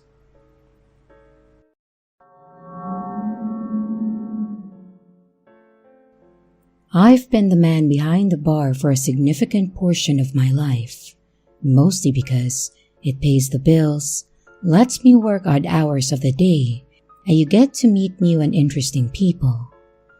Though that last one may have varying definitions for some people out there. But honestly, I've met some really cool people, and even a handful of celebrities while serving drinks, and I dig it. Of course, you have the occasional crappy patron, and sometimes you have to deal with fights. But most bars and clubs hire the big muscle guys to take care of those problems. So, you just have to be smart enough not to get involved and to inform security if things get out of hand. The bar I work at has a small radio system for the employees of the club. Basically, it's a walkie-talkie system that allows us to contact each other without having to leave our stations. If I have a customer wanting to know where their deep-fried cheese curds are, I can grab the radio and ask the kitchen for an estimated time of arrival. If we have a band playing, I can radio over to the booth and let them know what it sounds like from my side. On top of this, if we have a customer or patron that is out on the floor and looks like they're getting too hammered, I can call out to security and the other bartenders and inform them that the guy with the skull shirt and blue jeans is cut off, and we can all act as a unit behind the counter. It's probably one of the best things that this club has implemented if you ask me. And the story that I want to tell you is one where this radio really held up its end and made our jobs easier, and potentially saved someone from a horrible situation. This was several years ago. It was a pretty typical night. I think there was some DJ playing a dance set for the bar, and quite a few patrons were out that night. Whenever we have DJs, we usually get a bunch of couples out wanting to get wasted and have fun, first dates, and for some reason, a lot of middle-aged women that get super loud. The people that were involved in this were probably in the first or second category, but it was a group with 2 guys and 2 ladies. One of the couples walked up to the bar. The young lady ordered, I think, a strawberry daiquiri, and he ordered a couple of shots for their friends over on the other side of the room. She pulls out her credit card and asks me to start a tab for them. I grab it and ask for her ID, all the basic stuff, and she checks out and all goes as expected. He tells her to take them over to the friends so they don't have to walk over, and she excitedly agrees. As soon as she walks away, he looks me dead in the eyes and drops a small baggie on the counter, then says, "How much to add this into her drink?" I was clearly taken aback by the fact that he would ask. Then he drops a couple of $100 on the counter and nods toward the baggie. Obviously, I wasn't going to add this into her drink, and I was ready to knock his ass hat out myself, but I grab the bag and the money and tell him to take the rest of the shots over to the friends. He stares at me confused, but then I tell him that he can't be around when I do it, otherwise he'll look guilty. At first, he didn't seem to understand, but after processing it for a few moments, he smirks and nods, then starts to walk towards the group.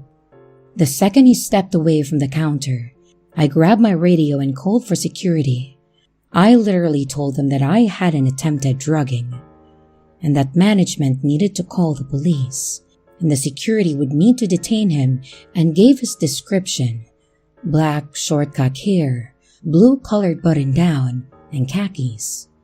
And as soon as they both confirmed that they were all doing what was requested, I stepped out from behind the bar and walked up to the group, then got their attention. At first, the guy seemed a bit suspicious of me, but I calmed his suspicion when I said to the whole group, "Your drinks are coming up shortly, but the system said your card was declined. Any of you other lovely folks have a card for the tab? I would hate for your party to end here." Then threw a wink over at the jackass. The lady friend pulled out a card and tried to hand it to me, I mentioned that I needed them to come over to the bar so I could get the ID for her card. And then I told the potential victim that she needed to come get her card back. They both followed me over to the counter.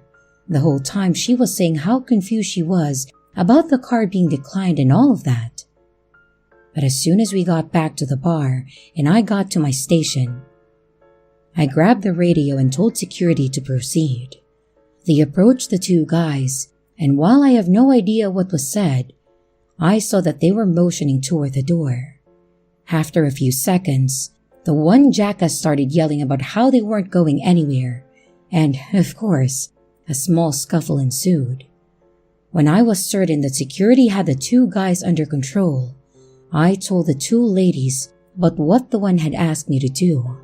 I informed them that he had tried to slip me $200 to get me to drug her daiquiri. At first, I didn't think they believed me, but I showed her the baggie and the money and told her that the police were on their way. I think the realization of the situation hit her right then, because she started to cry and her friend was just sitting there with her, mouth wide open.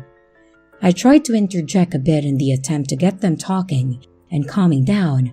I asked how long they'd known the guys, and she tells me that they had just started dating 2 weeks ago, and that he was a friend of the second guy who turned out to be the female friend's husband. Apparently, she'd known him for years, but the two of them had just started dating because the couple had hooked them up. The cops showed up and pulled the ladies aside to discuss with them, and one of the officers asked me for what the guy gave me. I had no issue with handing it to him, and I told him that the manager would happily give them the security camera footage from behind the bar. Then, they informed me that when they got here, the husband actually tried to fight off one of the officers and claimed that he had no idea what his friend was doing, or he had the drugs on him. Apparently, his friend then literally said in front of the police, "Bullshit, Dave. I literally bought it from you." So, I have no idea what happened to that marriage or that friendship, but I was beyond grateful for the radio system that night. This was one of those situations that makes you think that, even if you do know someone, you may not know their intentions.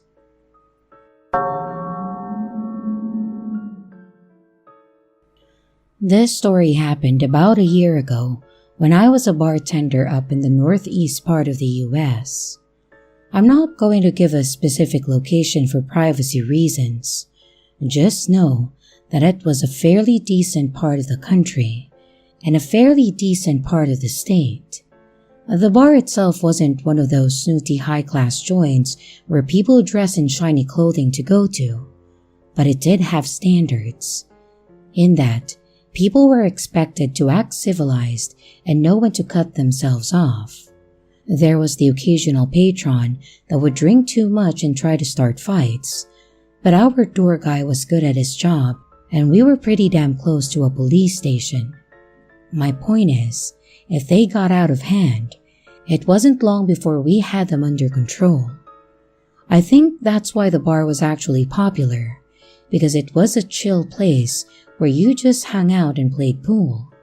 We also had a pinball room that was pretty legit too. Overall, the 6 years I worked there were decent. We didn't have too many problems. But there was one night that I will absolutely never forget for the entirety of my life. I remember that it was a pretty normal Friday night. We were open for the public and there weren't any special events planned. Usually, these nights were the best. We would get a good crowd, decent tips, and you'd meet some pretty cool people that just wanted to have a good night. The entire evening was going pretty normal. Well, until about an hour and a half into the rush crowd.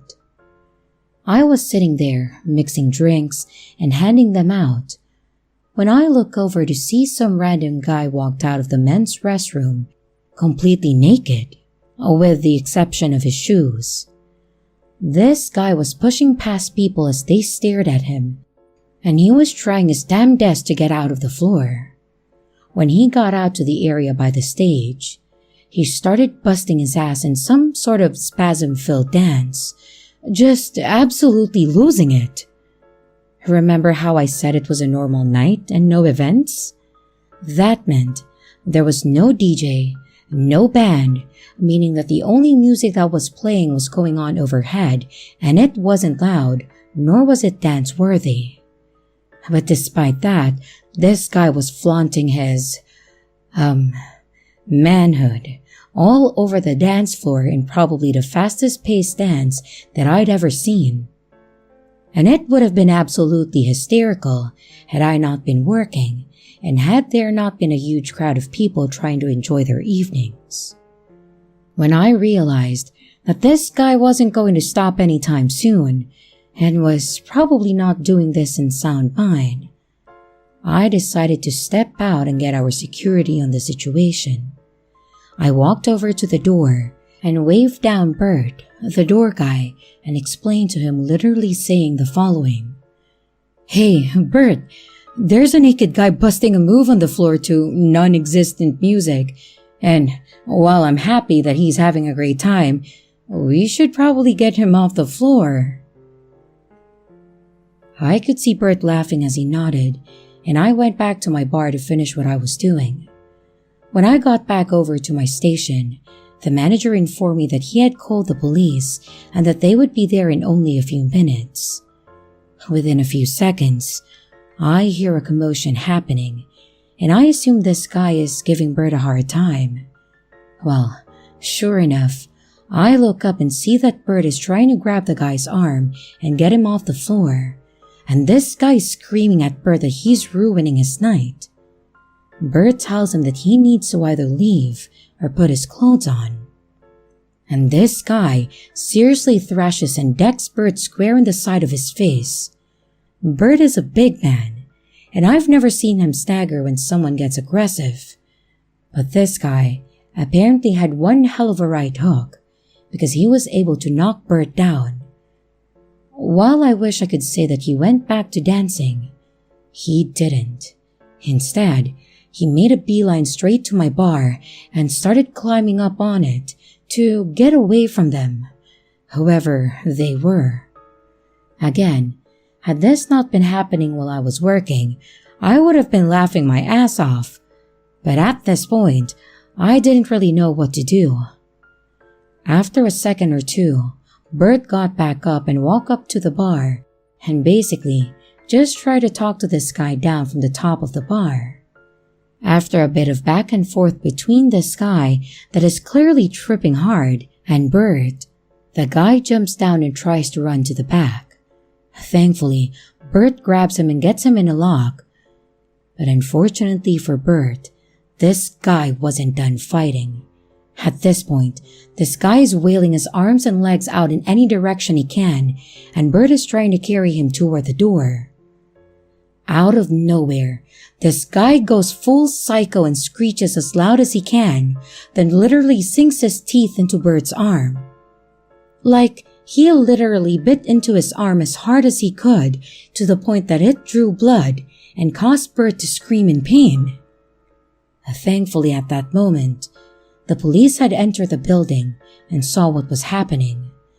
Though, I don't think it was hard to figure out what the situation was. It took 2 officers and a crap load of blast from the taser to finally get this guy away from Bert and out of the door.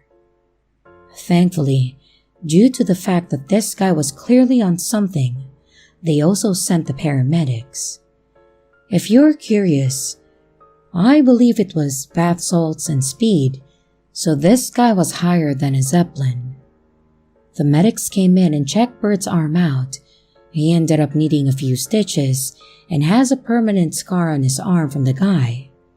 Honestly, I'm just glad that Bert was there and was as tough as a guy as he was, because I have this feeling that if I had tried to stop this guy, he would have killed me. We ended up closing for the night after that whole thing went down, and the manager actually hired a second doorman for every shift. I guess he figured that having two burly guys would be better than just the one. And while that was true, we never had another event like that, thankfully.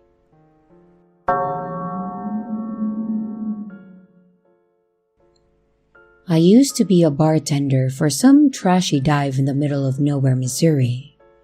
It was a job that I took because I was in need of money and wasn't the smartest kid out there. Not saying bartenders are stupid or anything like that. What I'm saying is that this bar would hire anyone that knew how to use a shot glass. Basically, if you could hold a glass bottle and pour it into the little cup, you could have a job. One would think that the fancy drinks may require a bit more dexterity or understanding. And you'd be right, but this bar was in a part of the town where no one orders drinks with color that wasn't caramel. I think that pretty well explains the place as well as the clientele. Truckers, bikers, some tweakers, the best of the best. But hey, at least we had live music sometimes. I worked at this bar for a few years actually, and mostly because the money was enough to pay my rent. To tell you when I worked there was at that time before Lyft or Uber, back when you had to actually have the number of a taxi company. You had to call them to get someone out, and then they would send the little yellow car to come get you, or whomever. Most of the people that came into our bar would get what they wanted, drink, and then get out. Most of them could take care of themselves, whatever that meant to them, be it a designated driver or just self-control. However, we also had a good number of people that would come in, get completely trashed, and we would have to take care to make sure that they didn't get into a car. Strangely enough, this wasn't actually that hard. We would tell them that they would have to give up their car key to get more to drink, and most people were there to drink too much, so they would then hand me the key and then move on. Then, as stated earlier, when they were done drinking, we would get them a cab and get them home, or somewhere. I hate to be this guy, but after they left the bar and got into the taxi, it wasn't my problem anymore. This situation is one of those times where the events took place, and while there was nothing I could have done, I kinda wish I could have. That specific night was fairly busy. We had a group of bikers that had come in to have a night together, which usually meant that things would be a bit more calm. It's funny how having 10 or 15 burly guys in leather sitting around the bar makes other people behave. And because of this group, I was spending a lot of time and effort taking care of them and also their request, which is fine. But when you're one of two people working the bar, you have to try and balance the handful of other people with a large group. Of course, the large group were also great tippers, and that kind of made me lean into their needs a bit more. I know, a selfish reasoning, but it is what it is. We had a few people leave after only one drink, probably because they were annoyed. But there was one guy that was sitting in the corner and was just kind of staring off into nothing, like he was just spacing out. As a bartender, you have to make sure your customers at least feel welcome in the establishment. So, I went over to his table at one point and asked if I could get him another drink as his glass was empty. He kind of stared at me for a second and then smiled, then shook his head. I could tell that something was up with him, so I paused and decided to go ahead and talk to him for a moment, asking if he was all right. At first, he seemed like he wanted me to go away, but I dropped the line that always seemed to work on people like that. Hey man, I get paid by the hour, and a couple of drinks is a hell of a lot cheaper than a therapist, so if you need to get something off your chest, now is a good time to do so. It seemed like it got through to him. He nodded and kind of grinned before he started talking. Well, man, I'm gonna be honest. Today was probably the worst day that I could have had in a very long time. I was actually fired from my job for the last 9 years today because I made a single mistake that cost the company a couple of grand. I was used to hearing the "I got fired today" kind of stories, and I could tell that this guy was stuck in his own head and needed someone to talk to. So I pulled a chair and decided to sit and listen for a moment. I told him to keep going. The talking it through would help him in the long run. He laughed a bit and then he kept talking. It was a really stupid moment. I messed up and my boss had to fire me. He had no choice. And now I'm sitting here spending what little money I had trying to feel a little more numb than I was already, so that I can go home and tell my girlfriend that I don't have a job anymore. I could tell that this was really hurting him at this point. You know that look people get when they want to break down but are holding it back? That was the exact look that this guy had. I asked him what he was drinking, and he told me that he couldn't really afford another one at that moment. I told him that it was on me in celebration. He kind of stared at me for a moment, and I told him that it was to celebrate the future, because while that situation sucked, things would get better, and it was better to believe that the future was worth celebrating than to wallow in the pain of the moment. A side note, yes, being a bartender made me a philosophical person, and I was damn good at it. I then told him that even if he was struggling at the moment, he wouldn't just be broke forever. And I told him to just remember me when he became a millionaire, unless it was from robbing a bank, in which case we've never met. If nothing else, I got a bit of a chuckle out of him, and that was all that I needed. He smirked and told me that he had a Jack and a Coke. I told him that I'd get him a new one. I went back to the bar and did so.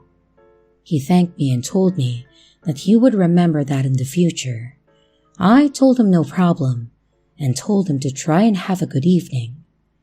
He nodded, and I went back to my bar, taking care of the bikers and the handful of other people that came in. After about 20 minutes, I looked over and he had left.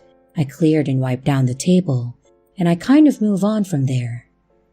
And that was until about 10 minutes later.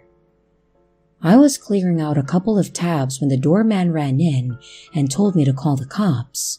I asked what was up, and he told me that someone had just robbed the convenience store across the road. Obviously, I grabbed the cordless and rang 911, explaining what just happened. They told me that there was a unit that was pulling up to the location and that they were likely going to ask some questions. I told them that it was fine, and then as the officer pulled up, they advised that we could disconnect. Long story short, the officers arrested the guy, and they came over and asked us a few questions. After asking us about what we saw and talking to us about the event, we came to find out that the guy that robbed the store was the guy that had gotten fired.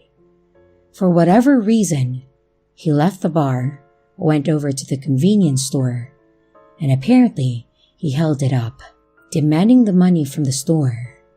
When the cashier fought him, he took a knife out and stabbed the cashier several times. What's even worse, that wasn't the first place he had robbed that evening, and our bar was actually on his original list. When he saw the bikers, he decided it wasn't worth it. The whole story about being fired was a lie, and the reason he was distraught was because his plan had been foiled by a group of bikers.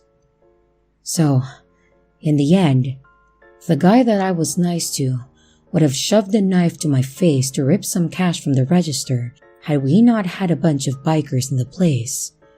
And my judge of character was apparently way off on this guy. If anyone's curious, the clerk at the store survived, and the guy went to prison for a very long time. I worked at the bar for a few more years, but after that night, I was actually rather elated every single time that the biker group came in.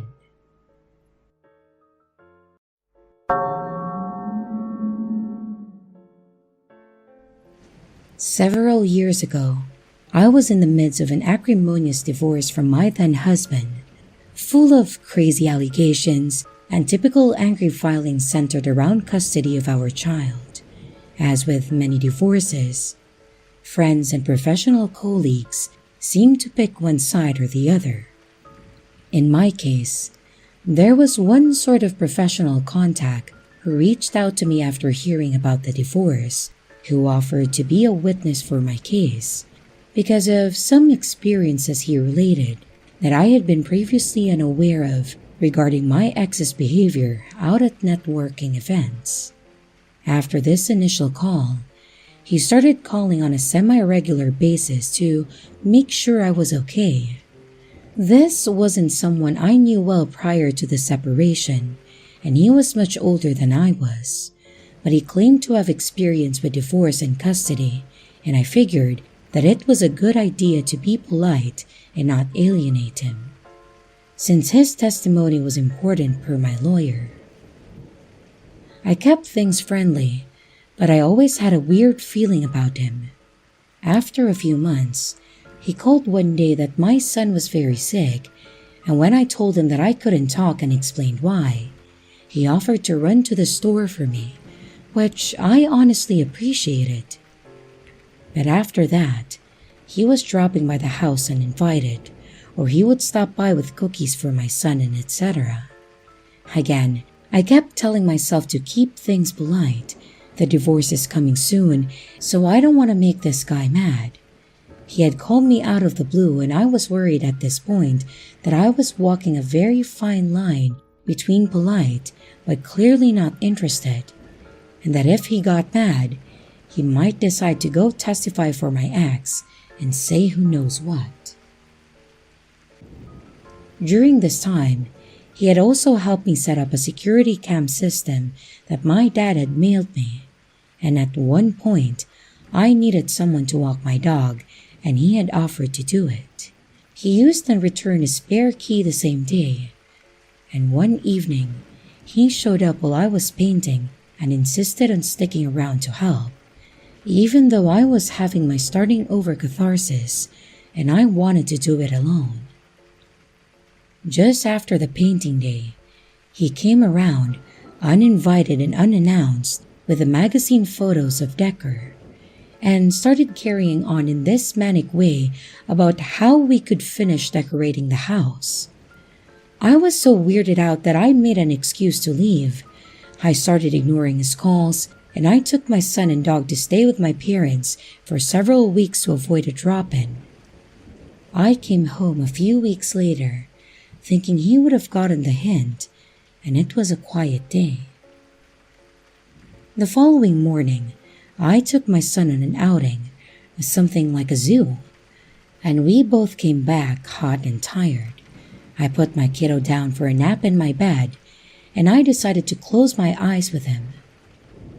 I woke up maybe an hour or so later, and it took me a moment to realize that something was way off.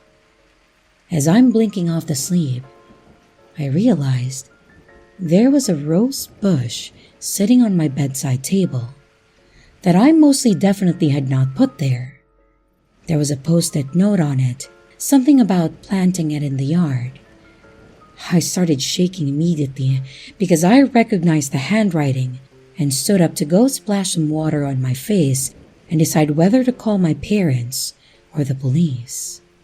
As I stepped into my bathroom, I realized that the mirror was covered in post-it notes, all with super creepy messages that were intended as like love notes or with affection, but which all scared me.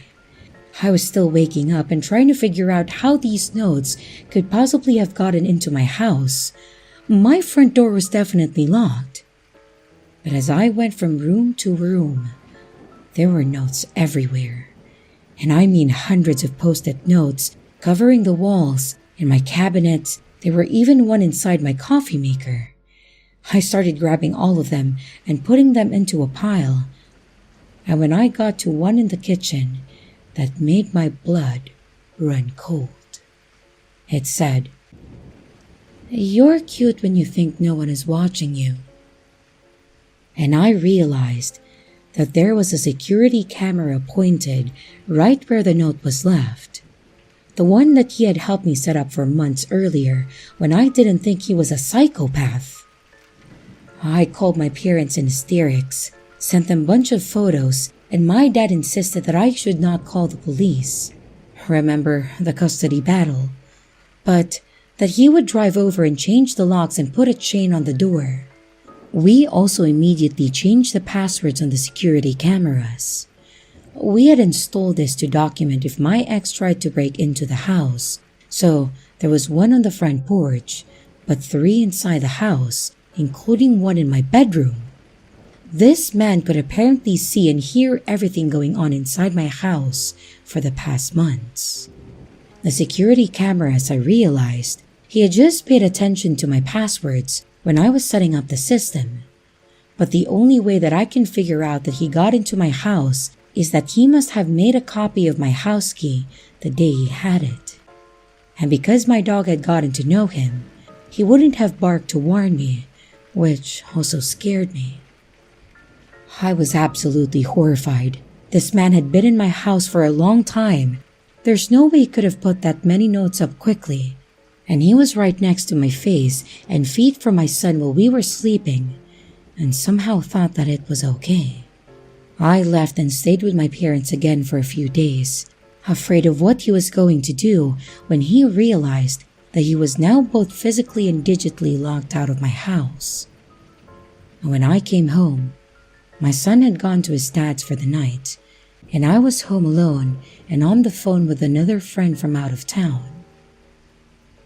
At about 10 p.m., this man showed up at the door, pounding on it, trying the locks, screaming obscenities, and demanding to be let into his house. Gone were all the niceties. This was someone completely furious and derailed. All I could do was hide in my bedroom until he left, which what felt like an hour later. This was St. Patrick's Day, so I am sure he had been drinking. After that, there were several other times someone would start knocking on the door in the middle of the night, always when my son wasn't home. I think he was crazy, but not that crazy, and I figured that if I called the police, he would get in more trouble if my son was there. But he knew the schedule, so I know it was him. He tried reaching out using fake social media accounts several times, always getting blocked. Years later, I discovered that he had friended my mom on Facebook and was therefore still able to see all the photos of us that she posted or shared. And there was a huge argument when I saw, because she had left her computer logged in, a conversation that they were having about me and how it could get back into my life. I sold that house 2 years later, and I'm still finding new notes even as I was packing. And I am more than relieved that he no longer knows where I live. I don't post photos of my new house online. Well, not the front anyway. And I have changed the privacy settings on my social media accounts. I avoid all the places he used to go, the networking events he attends, and I stay as under the radar as possible. I could never bring myself to play back the security camera videos because I was traumatized enough, and I didn't want to see how much danger we could have been in. Hopefully, he never sees this post, but you know who you are, and I hope our paths don't cross again.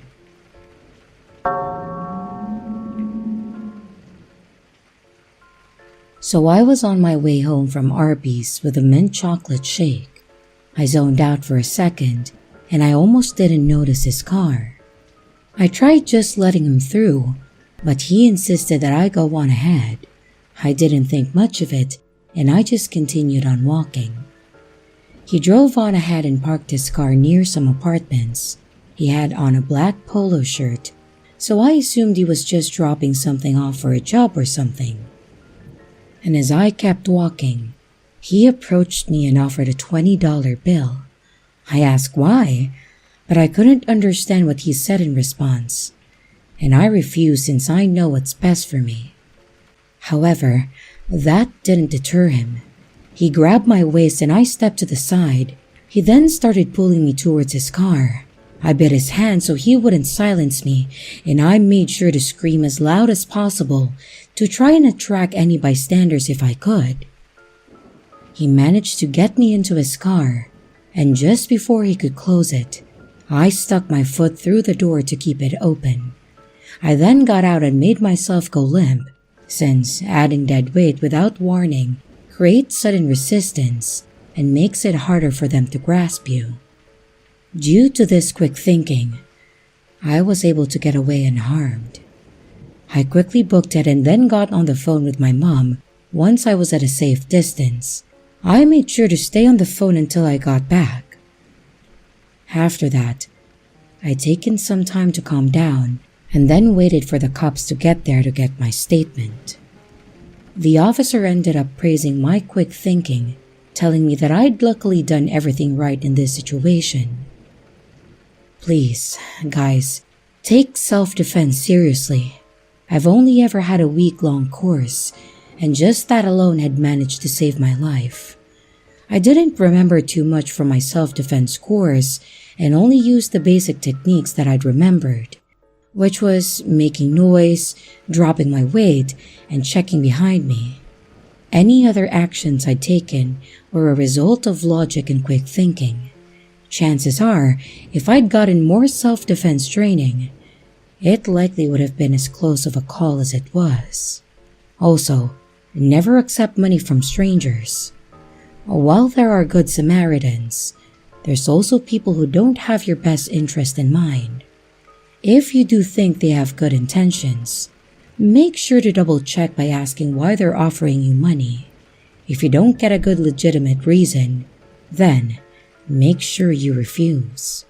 And if you refuse and they still persist, get away immediately.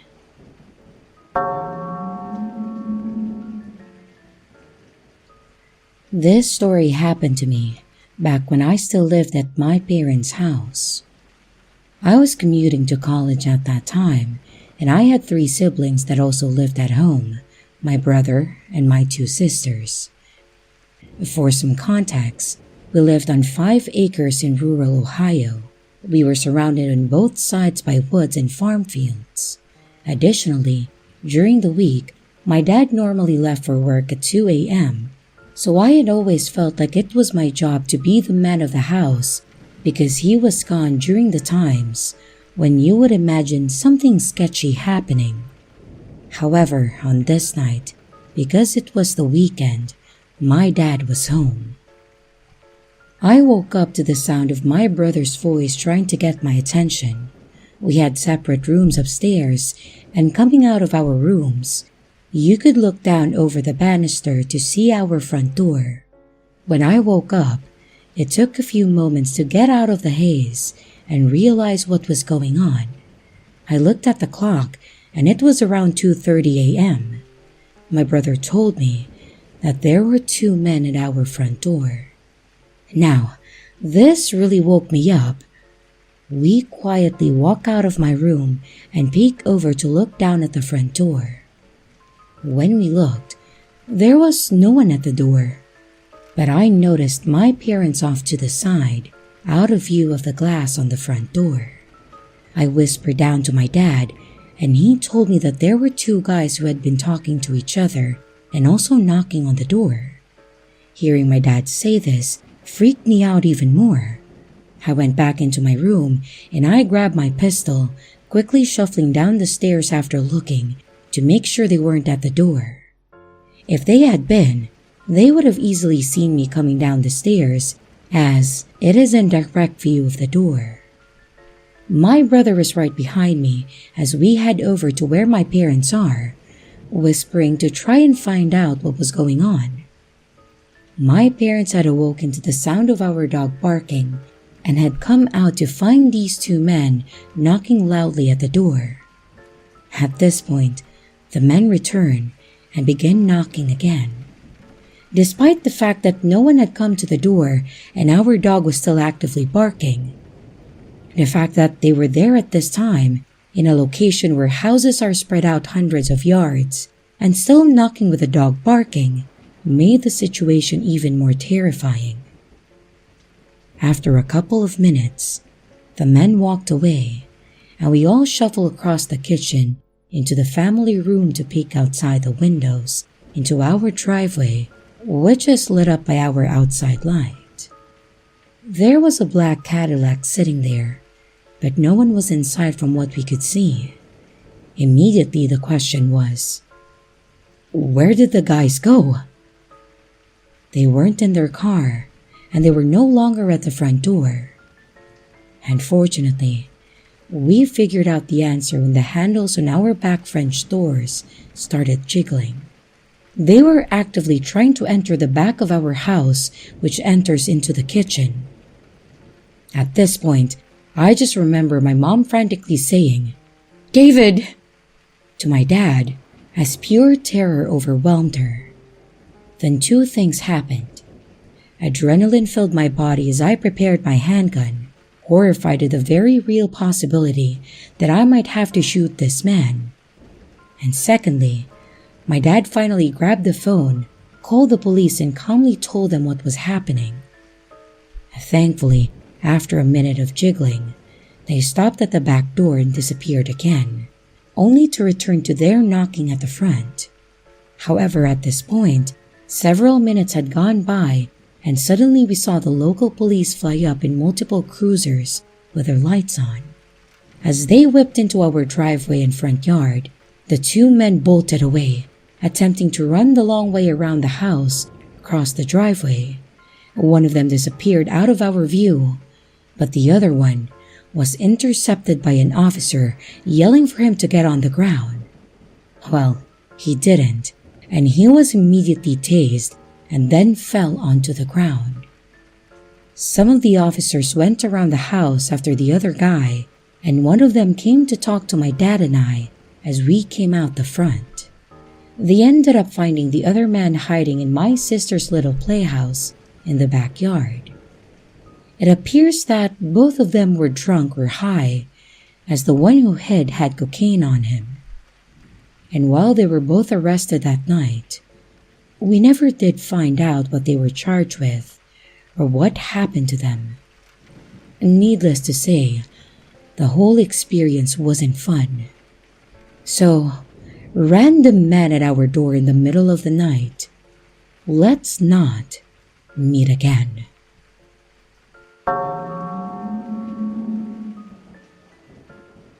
I have quite a few horror stories from when I was a front desk attendant for a hotel, but most of them take place when I worked the overnights for the same location.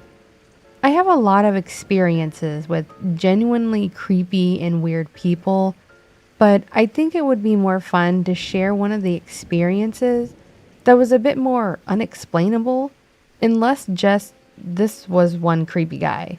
So, as I mentioned, I worked as the overnight front desk attendant for this hotel for a couple of years actually.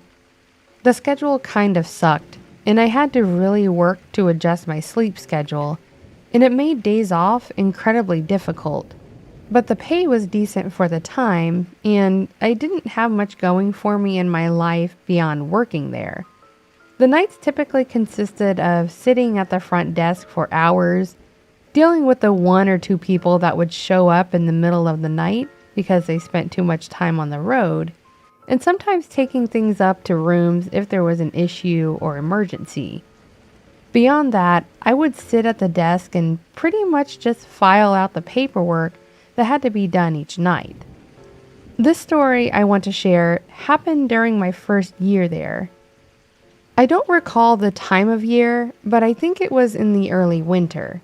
The whole thing started when I got a call from the third floor of the building. It was a guest that had checked in at the beginning of my shift, and when I checked him in, he seemed like a pretty decent person. He seemed sane, stable, and polite enough. And I know it sounds weird that I'm saying this, but I'm saying this to demonstrate that he probably wasn't crazy. Anyways, he called down and asked if I could come help him, and he asked me if there was anything I could do about the temperature of the room. I mentioned there was a thermostat in the room, and that most of them were set to a pretty standard temperature, something like 73. He then said that it was set to 73, but the room was feeling cold by the door, like there was a draft coming in from the hallway. That was kind of weird since his room was literally in the middle of the hallway, so he was nowhere near any draft-causing spots like windows or exits. I told him I would come up and check it out shortly. After I hung up the phone, I went ahead and placed the "Be Right Back" sign on the desk and went up to the 3rd floor to see what was going on. When I got up there, I was a bit annoyed. The floor was a pretty standard temperature, but then I walked towards his room and noticed that this guy wasn't lying. As soon as I approached his door, it felt like the hallway went from this nice ambient temperature to about 20 degrees or so colder. We weren't booked full. There was only one other guest staying in a room near him, and their door didn't feel cold, so they didn't have the AC on or anything. But for some reason, the closer I got to his door, the colder it felt.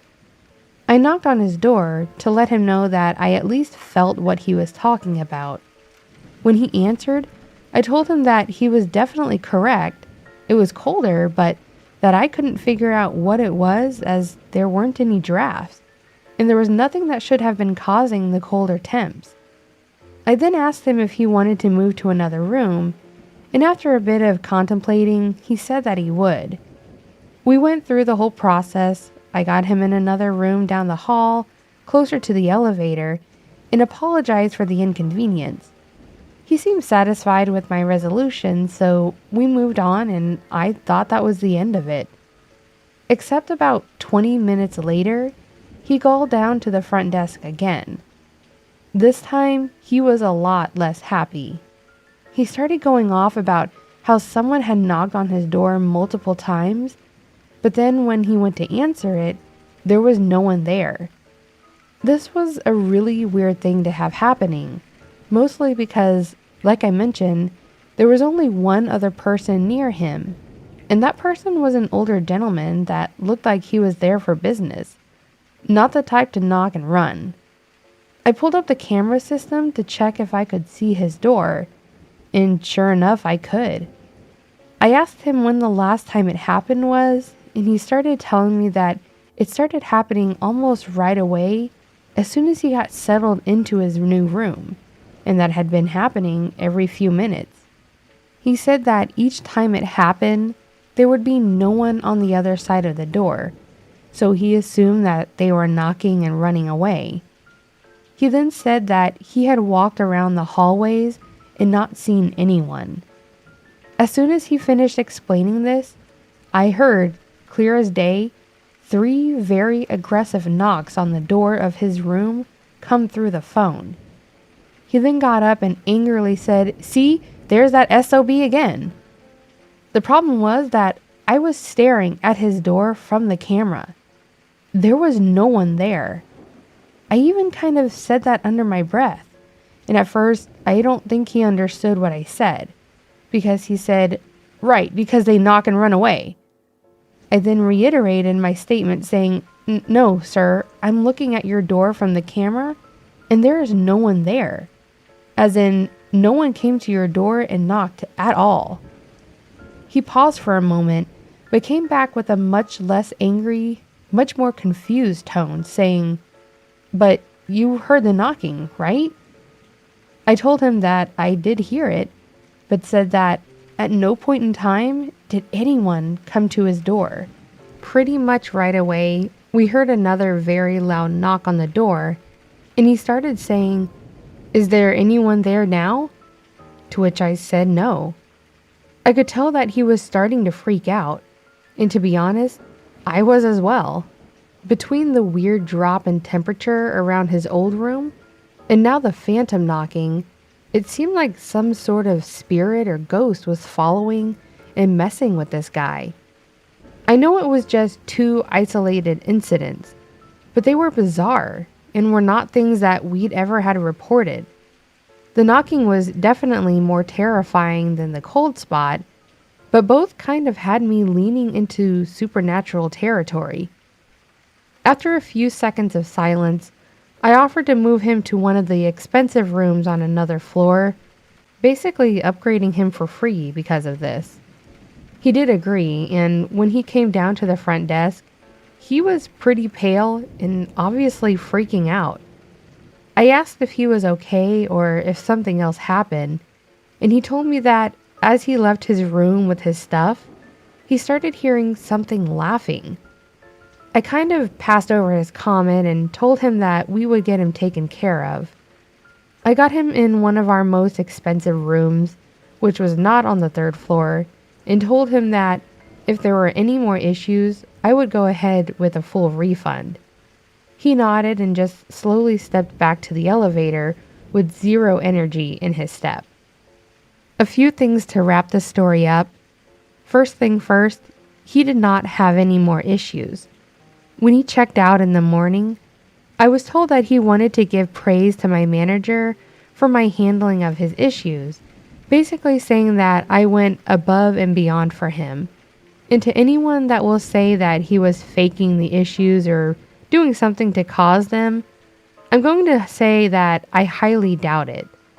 The cold spot issue, I guess he could have had the AC on in the room, but that would be kind of dumb to do if I was coming up to see why it was so cold.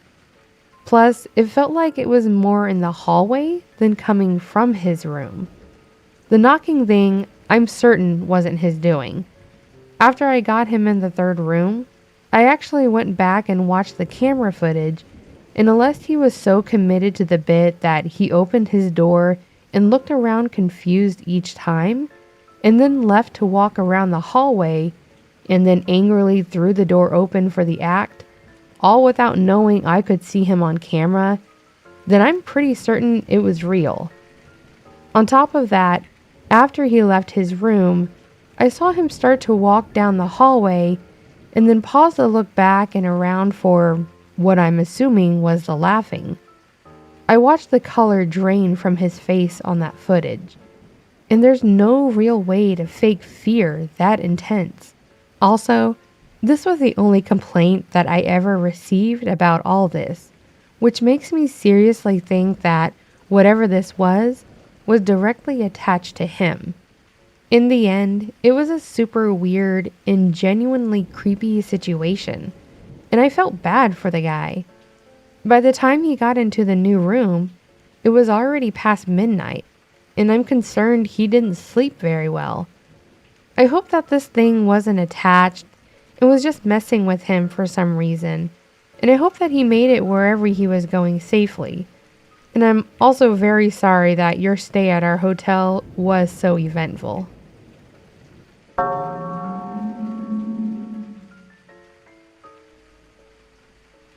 Starbucks is my favorite place to get coffee. Part of my morning ritual is to go there, get my coffee, and then go about my day. Like most of the population, I'm addicted to coffee. I'm not the friendliest person to talk to in the morning, and I can be standoffish. When my name was called out, and naturally it was spelled incorrectly, I had to squeeze past several men to get there. I tried doing the polite, "Excuse me," while I tried to move past, and one of the men didn't move. I gestured with my hand that I needed to make my way through. He moved, but just enough for me to get by and for me to rub against him. I cringed as I did so. He leaned in close, sniffed my hair, and made a creepy purr sound in my ear. I was completely repulsed by it. I grabbed my drink and made my way out as quickly as possible. I sipped and smiled at the flavor, when I heard a creepy voice in my ear. "I have something else you can taste." It was the same creeper from before. His breath smelled disgusting, and I pulled away from him. It was crowded, and I don't think anyone heard what he said above the noise of the cafe. I stared at him in disgust, and he leaned forward and winked at me. I pushed past him and made it out of the Starbucks. I was angry at this point, but I didn't want one idiot to ruin my day. but it was when I noticed that he was following me. And at first, I didn't worry about it too much. It was a busy street, and he could have been heading to wherever he had been heading. But about 5 minutes, I wanted to do a test and see if I was being paranoid about it. I turned into a street in the opposite direction of my school. The only other buildings was a small corner store and a beautician. 2 places that I didn't think he would go. But he kept following me. I was starting to get so worried now, I wanted to run away screaming. But instead, I went into the beautician's and pretended like I was looking at the prices. He was waiting outside. I leaned forward and I whispered to one of the women that he was following me and I was worried. At first, I don't think she believed me since he hadn't done anything yet. I waited there for 10 minutes and he was still waiting outside for me. She went outside and asked what the problem was. He didn't answer and just walked away. After I saw he left, I hurried to get to school and kept looking behind me to see if he was there. He wasn't. And every time I've gone to Starbucks, he hasn't been there. And I hope that I don't run into him again.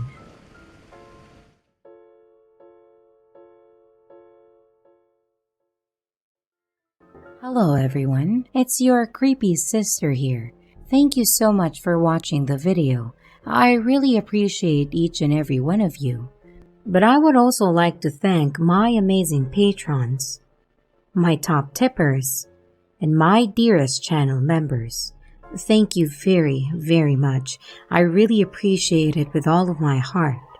If you want to support the channel further, you could also choose to become a patron, a tipper, or a channel member. But remember, it's appreciated, but never a requirement. I would also like to announce that we have merch now. The link is in the description of the video, along with all my other social media links, like my Discord server, Twitter, Instagram, and others. You can connect with me and send your stories there.